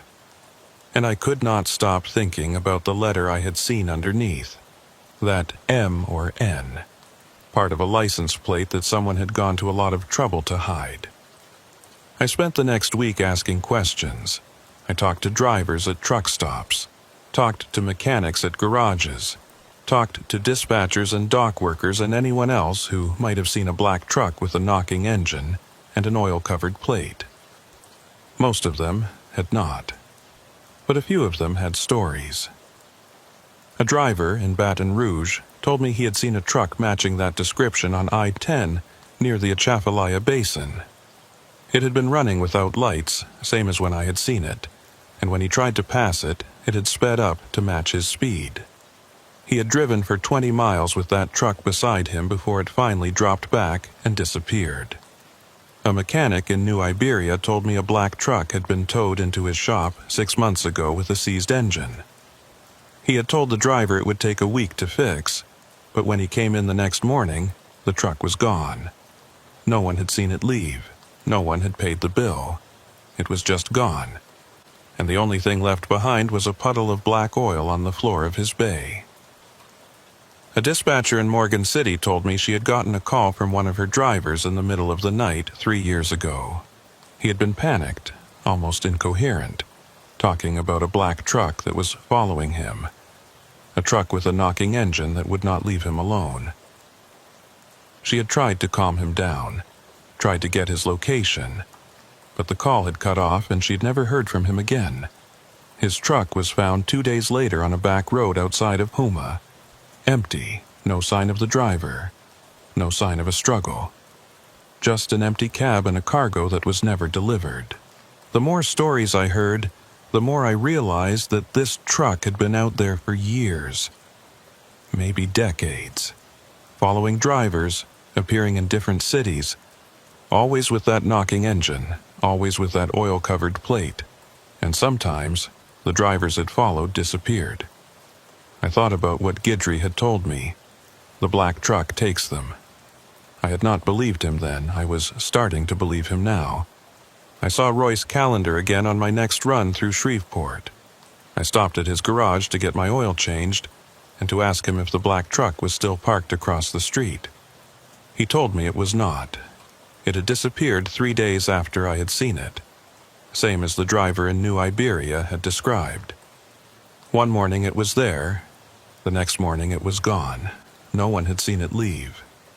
But Royce had something else to tell me. I did some asking around after you left, he said. About that truck, about the stories. He leaned against my rig, his arms folded across his chest. There is a woman up in Natchitoches who knows about it, he said. Runs a motel off Highway 1. Old place. Been there for 50 years or more. Drivers stay there sometimes. The ones who are passing through and need a place to sleep. He looked at me. Her name is Mina Ehrlich, and they say she knows things about that truck. Things nobody else knows. What kind of things? Royce shook his head. I do not know, but if you want answers, she is the one to talk to. He gave me directions to the motel and wished me luck. I thanked him and got back on the road. Natchitoches was about an hour north of Shreveport, a small city on the Cane River that had been around since before Louisiana was part of the United States. I had driven through it many times, but had never stopped. Never had a reason to. Now I did. The motel was on the outskirts of town, set back from the highway behind a row of cypress trees. It was an old place, like Royce had said, with a long, low building and a neon sign that flickered in the evening light. Pelican Motor Lodge, vacancy. I pulled into the parking lot and shut off my engine. There were a few cars parked in front of the rooms, but no other trucks. The place was quiet, peaceful. The kind of spot where you could get a good night's sleep without worrying about highway noise or lot lizards or any of the other problems that come with truck stop parking. I walked into the office. It was small and neat, with a counter and a rack of tourist brochures and a bell to ring for service. Behind the counter was a door that led to what I assumed were the manager's quarters. I rang the bell. A moment later, the door opened and a woman came out. She was in her 60s, maybe 70s, with silver hair pulled back in a bun and a face that was lined but still sharp. Her eyes were dark and watchful, the kind of eyes that took in everything and gave away nothing. "Help you?" she asked. "I am looking for Mina Ehrlich." "You found her." I introduced myself and told her why I was there. Told her about the black truck I had been seeing, about the knocking engine and the oil-covered plate, about the stories I had heard from other drivers, about the way the truck seemed to be following me from city to city, always showing up wherever I went. Mina listened without interrupting. When I finished, she was quiet for a long moment, studying me with those dark, watchful eyes. Then she said, "You touched the plate." It was not a question. "Yes," I said. I tried to wipe off some of the oil, to see the numbers. Mina shook her head slowly. "That was a mistake. Why?" "Because now it knows you," she said. "Before, it was just following you, watching you. But when you touched that plate, you made a connection. You let it know that you see it, that you are curious about it." She leaned forward, and it does not like to be seen. I felt a chill run through me. "What is it? What is that truck?" Mina was quiet for a moment. Then she said, "Come with me." She led me out of the office and across the parking lot to a room at the far end of the building. She unlocked the door and gestured for me to go inside. The room was not a guest room. It was a storage space, filled with boxes and filing cabinets and stacks of old newspapers and magazines. But on one wall there was a corkboard covered with photographs and news clippings and handwritten notes. I walked over to the corkboard and looked at what was there. The photographs showed trucks, black trucks, dozens of them from different angles, in different locations, spanning what looked like decades based on the quality of the photos and the styles of the vehicles around them. Some were parked at rest stops. Some were on the highway. Some were in parking lots or on city streets or in places I did not recognize. But they were all the same truck. The same faded black paint, the same rusted chrome, the same worn tires, the same dark-tinted windows. Taken over the course of what had to be 30 or 40 years, in cities all across Louisiana and Texas and beyond. The news clippings were about disappearances, drivers who had gone missing, trucks found abandoned on the roadside, investigations that had gone nowhere, and cases that had never been solved. And the handwritten notes were names and dates and locations, a catalog of sightings and incidents going back decades. I turned to Mina. She was standing in the doorway, watching me with those dark eyes. "What is this?" I asked. "This is everything I have collected about that truck," she said. "Every sighting, every disappearance, every piece of information I could find." She walked over to the corkboard and pointed at one of the photographs. It showed the black truck parked in a lot somewhere, the license plate visible in the shot, covered in oil. "I have been tracking it for 31 years, she said. "Ever since it took my brother." I stared at her. "Your brother?" She nodded. "He was a trucker, like you. He started seeing that truck in the spring of '93, following him, showing up wherever he went. He told me about it, and I thought he was losing his mind. Thought the stress of the job was getting to him. She looked at the photograph. Then one night he called me from a rest stop outside of Alexandria. He was scared, really scared. He said the truck was there, parked in the lot, and he could hear the engine knocking. He said he was going to go over and look at the plate. Try to get the numbers so he could report it to the police. She paused. That was the last time I talked to him. They found his rig the next morning, parked at the rest stop. Empty. No sign of him anywhere. No sign of a struggle. He just vanished. She looked at me, same as all the others. I did not know what to say. I looked at the corkboard, at the photographs and clippings and notes. 31 years of tracking. 31 years of trying to understand what had happened to her brother. And she still did not have an answer. What is it? I asked again. The truck. What is it? Mina shook her head. I do not know, she said. I have theories, guesses, but nothing I can prove. She pointed at one of the notes on the corkboard. A list of names and dates. What I do know is that it has been out there for a long time. Longer than 31 years. I have found reports going back to the 1970s, maybe earlier, and it is always the same. The black truck, the knocking engine, the plate covered in oil. She looked at me, and the drivers who see it, they do not stop seeing it.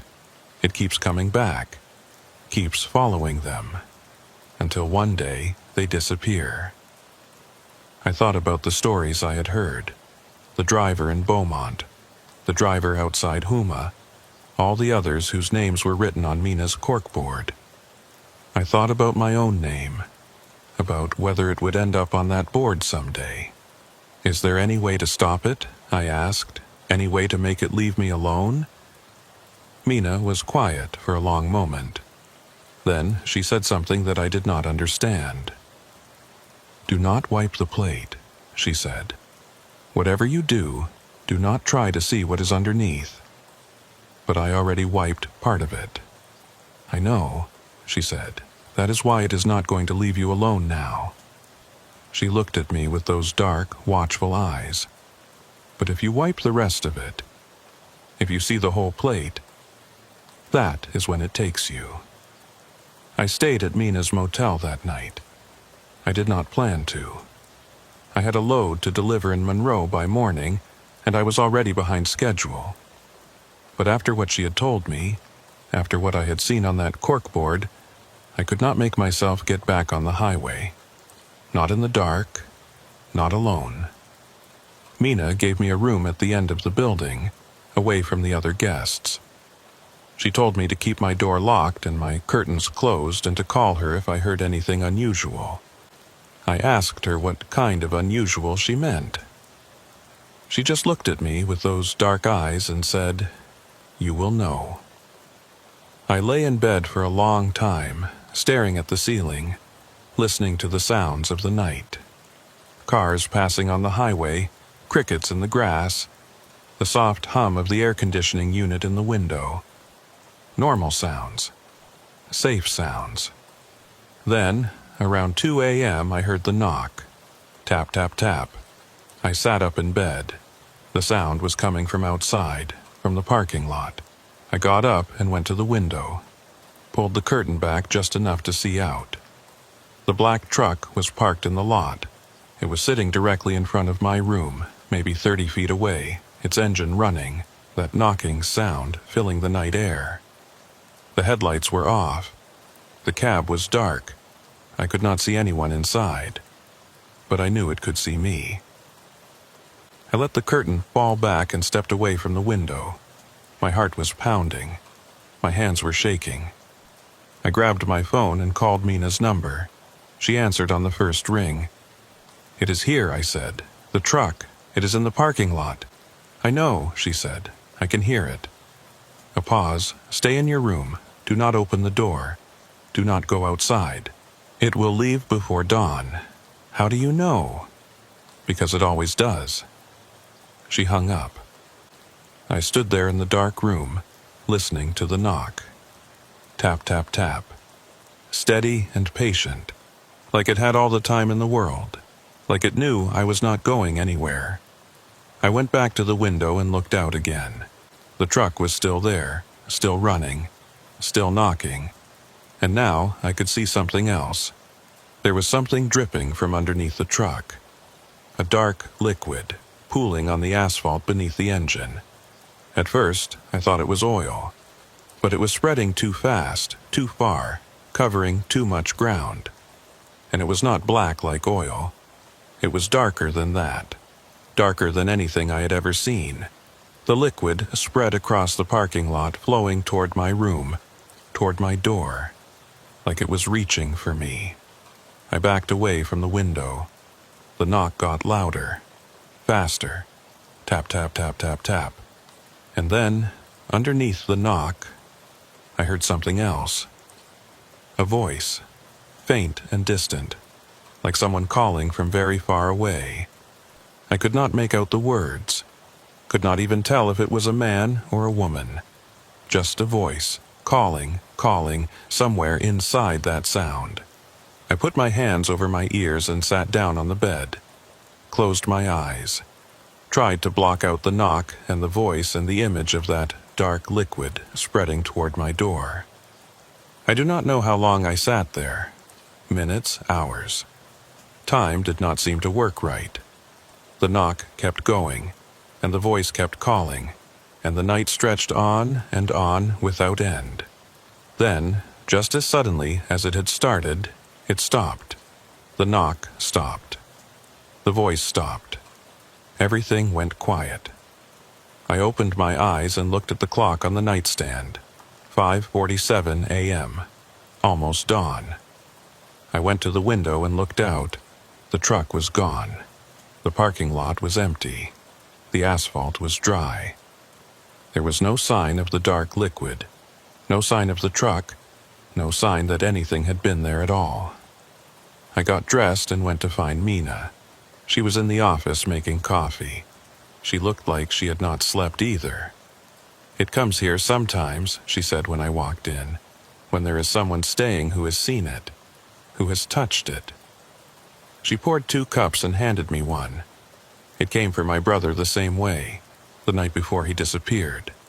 It parked outside his room and sat there all night, knocking. He called me at 3 a.m., terrified. I told him to stay inside. I told him it would leave at dawn. She looked down at her coffee. He did not listen. I sat down across from her. "What happened?" She was quiet for a moment. Then she said, "He went outside. He said he could not take it anymore, the sound, the waiting. He said he was going to go look at the plate, get the numbers, find out once and for all what that truck was." She raised her eyes to meet mine. I was on the phone with him when he did it. I heard him walking across the parking lot. I heard the knock getting louder. And then I heard him say something. Just one word. "What word?" Mina's face was pale. He said, "Oh." She set down her coffee cup. And then the line went dead. And I never heard from him again. I sat there processing what she had told me. Her brother had wiped the plate, had seen what was underneath. And whatever he had seen, it had taken him.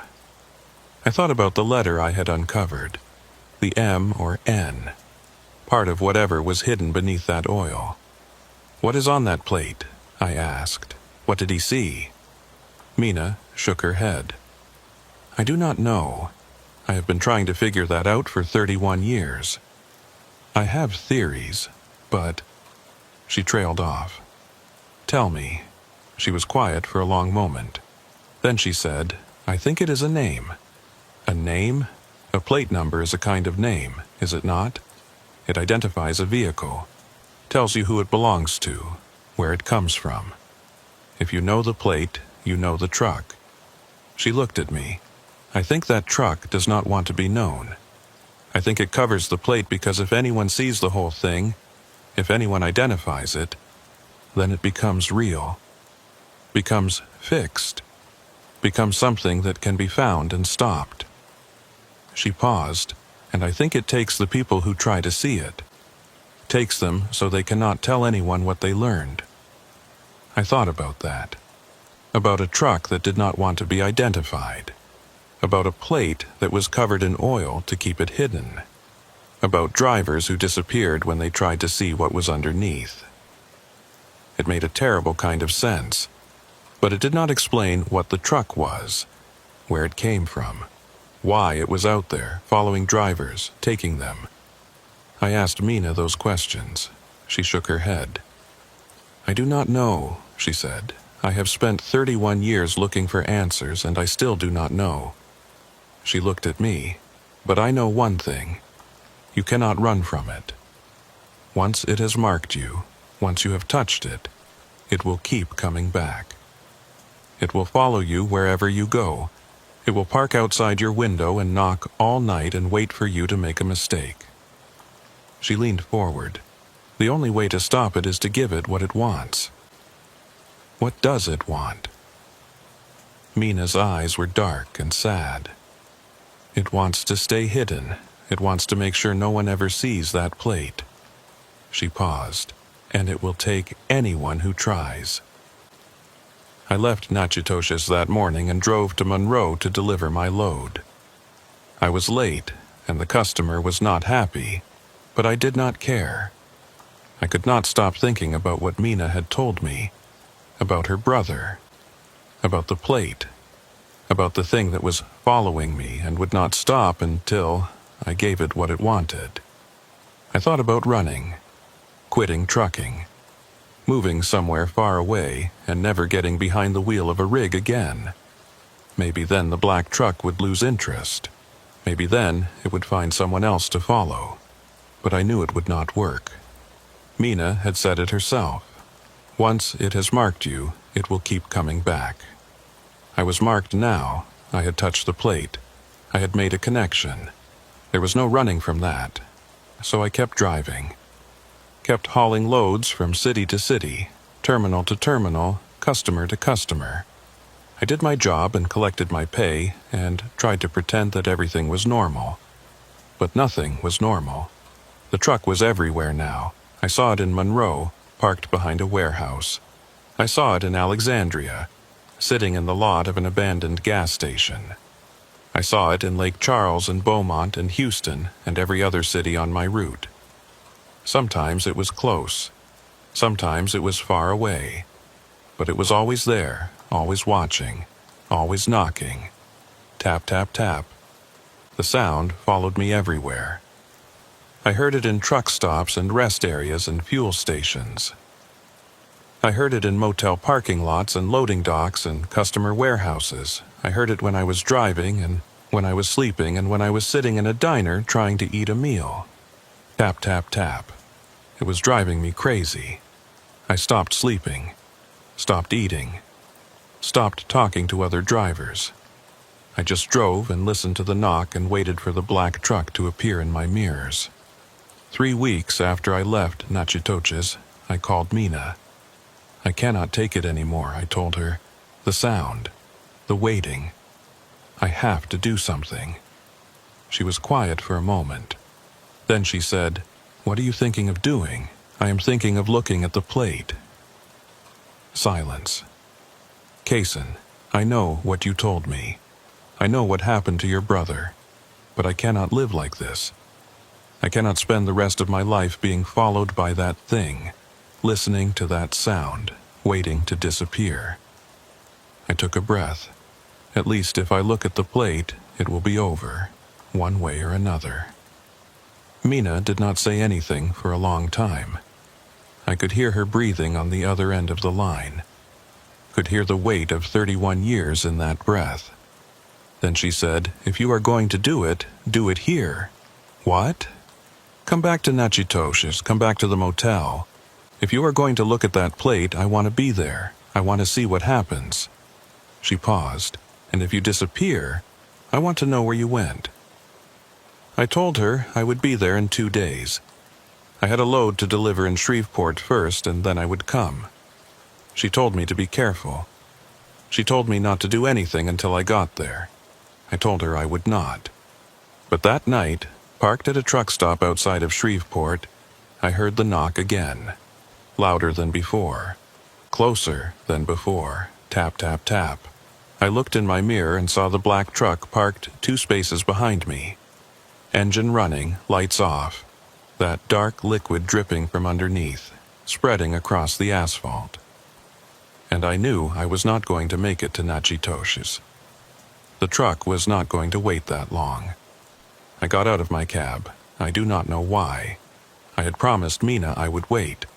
I had told myself I would be smart, be careful, not take any chances. But the knock was so loud, so close, and I was so tired of hearing it. I walked toward the black truck.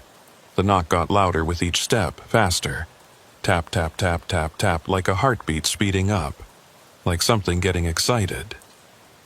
I reached the back of the truck and looked at the plate. It was covered in that black substance, same as before. Thick and slick and warm. I could feel the heat coming off it, even from a foot away. I raised my hand. I thought about Mina's brother, about the word he had said before he disappeared. Oh, like he had seen something, like he had understood something.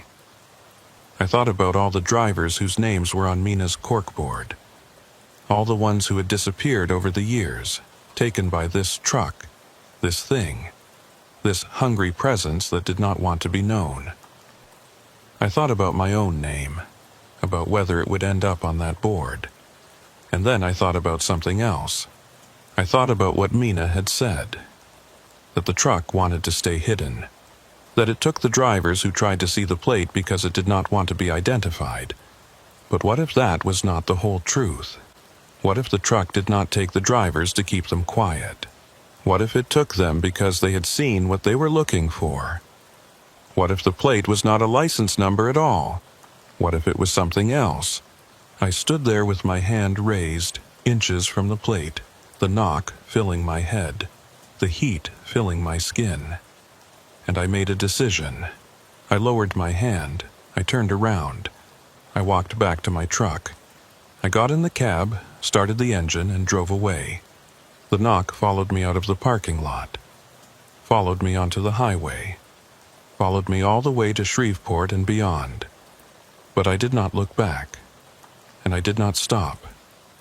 I made it to Nachitoshi's the next afternoon. Mina was waiting for me in the office. She looked at my face and knew something had happened. "You almost did it," she said. "Did you not?" I nodded. "Last night, at a truck stop. I was standing right there with my hand on the plate. But you did not wipe it." "No. Why not?" I sat down across from her. "Because I realized something. You said the truck takes drivers to keep them from seeing the plate, to keep itself hidden." "Yes. But what if that is not why it takes them? What if it takes them because they give it what it wants?" Mina frowned. "I do not understand." I leaned forward. "What if the plate is not hiding the truck's identity? What if it is hiding something else, something the truck wants people to find?" Mina was quiet for a long moment. Then she said, "Like a trap. Like a trap." She sat back in her chair, her face pale. 31 years, she said. 31 years, and I never thought of that." She looked at me. "My brother did not disappear because he saw something he should not have seen. He disappeared because he saw exactly what the truck wanted him to see." I nodded, and now we have to figure out what that is. We spent the next 2 days going through Mina's files. Every photograph, every news clipping, every handwritten note.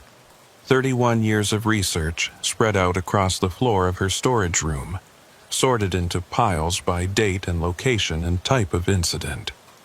We were looking for a pattern, something that would tell us what the plate was hiding, something that would explain why the truck took the drivers who saw it. On the second night, we found it. It was in one of the oldest photographs from 1978. A black truck parked at a rest stop somewhere in East Texas. The image was grainy and faded, but you could see the plate clearly. It was not covered in oil, not hidden. Just a normal license plate clearly visible in the shot. Mina had never noticed it before. In 31 years of collecting these photographs, she had never thought to look at the plates. She had assumed they were all covered, all hidden, because that was how she had always seen the truck. But this one was not. I leaned close to the photograph, squinting at the faded numbers and letters. The plate was from Louisiana, and the number was... I stopped. I looked at Mina. She was staring at the photograph, her face white. "That is my brother's plate," she said. "What? That number? That is the license plate for my brother's truck, the one he was driving when he disappeared." I looked at the photograph again, at the plate, at the black truck that was carrying it. "That is impossible," I said. "This photo is from 1978. Your brother disappeared in 1993. "I know. So how can that truck have his plate 15 years before he disappeared?" Mina did not answer. She just stared at the photograph, her hands trembling. I looked at the other photographs, the newer ones, where the plate was covered in oil. I thought about what Mina had said, that the truck took the drivers who saw the plate because it did not want to be identified. But that was not true. The truck did not have its own plate. It had someone else's plate, a stolen plate, a plate that belonged to a driver who would disappear 15 years later. And if that was true for Mina's brother, then maybe it was true for all of them. Maybe the plate changed. Maybe every time the truck took a driver, it took their plate too, put it on the back of that black rig, carried it around until the next driver saw it, the next driver touched it, the next driver wiped away the oil and saw the name underneath. Their own name. I told Mina my theory. She listened without interrupting. When I finished, she was quiet for a long time, staring at the photograph of her brother's plate on the back of the black truck. Then she said, "If you are right, then the plate is not hiding the truck's identity. It is showing the next victim's identity." "Yes. And when a driver wipes away the oil and sees the plate, they see their own name, their own number, and then the truck takes them." Mina closed her eyes. "My brother saw his own plate on that truck," she said. "That is why he said, 'Oh.' He recognized it. He understood what was going to happen. And then it happened." She opened her eyes. They were wet. "If you had wiped the plate," she said, "what do you think you would have seen?" I did not answer. I did not have to. We both knew what I would have seen. That night, I made a decision. I was not going to run from the black truck anymore. I was not going to hide from it or avoid it or pretend it was not there. I was going to confront it. I was going to look at that plate and see what was underneath. Not because I wanted to disappear, but because I needed to know. I needed to know if my name was on that plate. I needed to know if I was the next one. And if I was, I needed to know why. What had I done to be chosen? What made me different from all the other drivers on the highway? Maybe there was no reason. Maybe it was random. Maybe the truck just picked people and took them, and there was nothing more to it than that. But I did not think so. I thought there was something else going on. Something we had not figured out yet. Something that connected all those drivers, all those disappearances, all those names on Mina's corkboard. And I thought the only way to find out was to see the plate. I told Mina what I was planning. She tried to talk me out of it, told me I was crazy, told me I would end up like her brother, like all the others, vanished without a trace. I told her I knew. I told her I was going to do it anyway. She looked at me for a long moment. Then she said, "If you are going to do it, I am going to be there. I am going to watch. And if you disappear, I am going to write down everything that happens." She paused. Maybe then I will finally understand. We waited for the truck to come. It did not take long. Around midnight, I heard the knock. That familiar sound drifting across the parking lot, filling the night air. Tap, tap, tap. Steady and patient. I went to the window and looked out. The black truck was there. parked in the same spot it had parked before, directly in front of my room.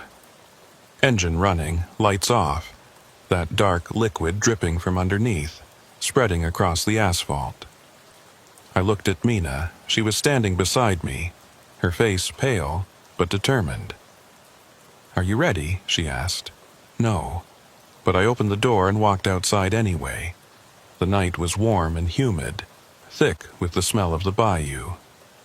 The knock was louder out here, filling my head, drowning out everything else. I could feel it in my chest, in my teeth, in my bones.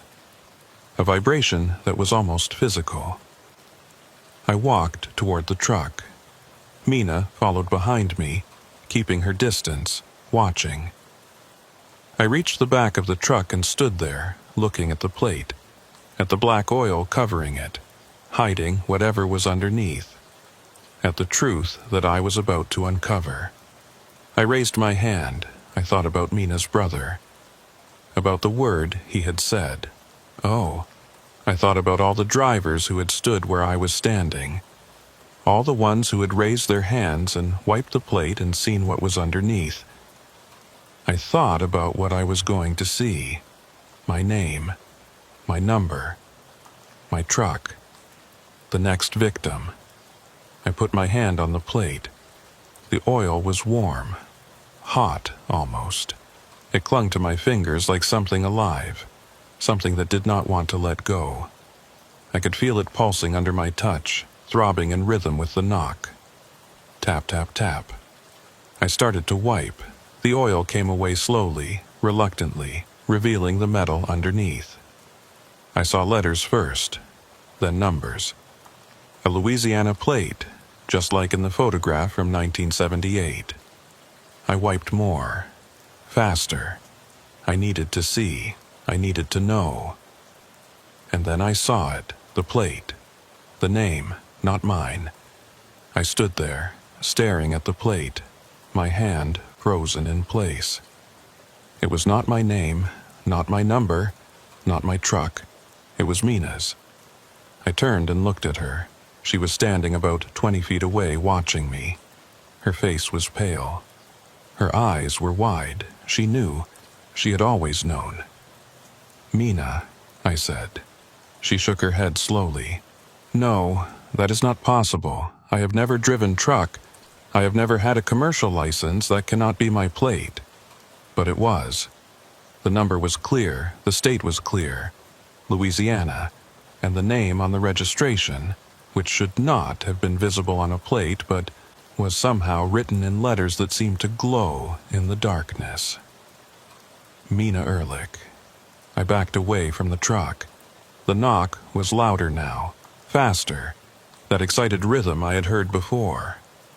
Tap, tap, tap, tap, tap. The engine revved. The truck started to move. Not forward, not backward, just move, shifting in place like an animal adjusting its weight, getting ready. "Mina, run," I said. But she did not run. She just stood there staring at the truck, at the plate with her name on it. 31 years, she said. Her voice was quiet, almost calm. 31 years I have been tracking this truck, collecting photographs, writing down names, trying to understand what happened to my brother. She looked at me. I thought I was the one hunting it, but it was hunting me, all along, waiting for me to get close enough. The truck revved again. The knock was deafening now. "Mina." She shook her head. "It was never going to take you, Kaysen. You were just the bait, the thing that would bring me here, bring me close enough to see." She looked back at the truck. My brother did not see his own name on that plate. He saw mine. He was trying to warn me, and I never understood. The truck started rolling forward, slowly, deliberately, moving toward Mina. She did not run, she just stood there, watching it come. "Mina," I shouted, "move, get out of the way." She looked at me one last time. Her eyes were sad but peaceful, the eyes of someone who had finally found the answer they had been looking for. even if it was not the answer they wanted. "Take care of the files," she said. "Keep tracking it. Maybe you will figure out what I could not." The truck reached her, and she was gone. I do not know how to describe what I saw. One moment Mina was standing there, and the next moment she was not. There was no impact, no collision, no sound of a body being struck. She simply ceased to exist, erased from the world like a word wiped from a page. The truck rolled past the place where she had been standing and kept going. Across the parking lot, toward the highway, its engine still running, its knock still sounding, tap, tap, tap, but slower now, satisfied. I stood there in the empty parking lot staring at the space where Mina had been, at the asphalt that showed no sign of her, at the night that had swallowed her whole. Then I looked at the truck. It was pulling onto the highway, heading north, its taillights glowing red in the darkness, and on the back, where the plate had shown Mina's name, there was nothing but oil, black and thick and hiding whatever was underneath, waiting for the next driver to find it, waiting for the next name. That was 3 months ago. I took Mina's files, all of them. The photographs and clippings and notes. 31 years of research packed into boxes and loaded into my truck. I brought them home and set them up in my spare room, the same way she had set them up in her storage space. And I started tracking. I drive the same routes I have always driven. Lake Charles to Houston, Shreveport to Baton Rouge, Lafayette to Monroe. I haul the same loads, stop at the same fuel stations, park at the same truck stops. But now I am looking. Every city I visit, I ask about the black truck. Every driver I meet, I tell them what to watch for. The faded paint, the rusted chrome, the worn tires, the knock. Tap, tap, tap. Some of them laugh at me. Some of them think I am crazy. But some of them listen. Some of them have seen it themselves. And some of them have stories, names and dates and places that I add to Mina's collection. The corkboard is getting full. I have not seen the truck since that night in Natchitoches, have not heard the knock, have not felt that prickling on my skin that tells me it is close. But I know it is out there. I know it is still hunting. And I know that someday it will find someone else. Another driver who hears the knock and thinks something is wrong with their engine. Another driver who sees the black truck in their mirror and wonders why it is following them. Another driver who stops at a rest area or a fuel station or a truck stop and finds it waiting there, engine running, plate covered in oil, waiting to show them their name. I do not know what the truck is, do not know where it came from, or why it takes people or what happens to them after they disappear. Mina spent 31 years looking for those answers and never found them. But I know one thing. The plate is not hiding the truck's identity. It is showing you your own. And if you see your name on that plate, if you wipe away the oil and find yourself looking back, then you are already gone. Sometimes, late at night when I am driving alone on a dark highway, I think I hear it. A knock, faint and distant, barely there. Tap, tap, tap. I check my mirrors. I check my engine. I check the trucks around me and the shadows by the roadside. I never see anything, but I know it is out there, waiting, hunting, looking for the next name to put on that plate. I just hope it is not mine.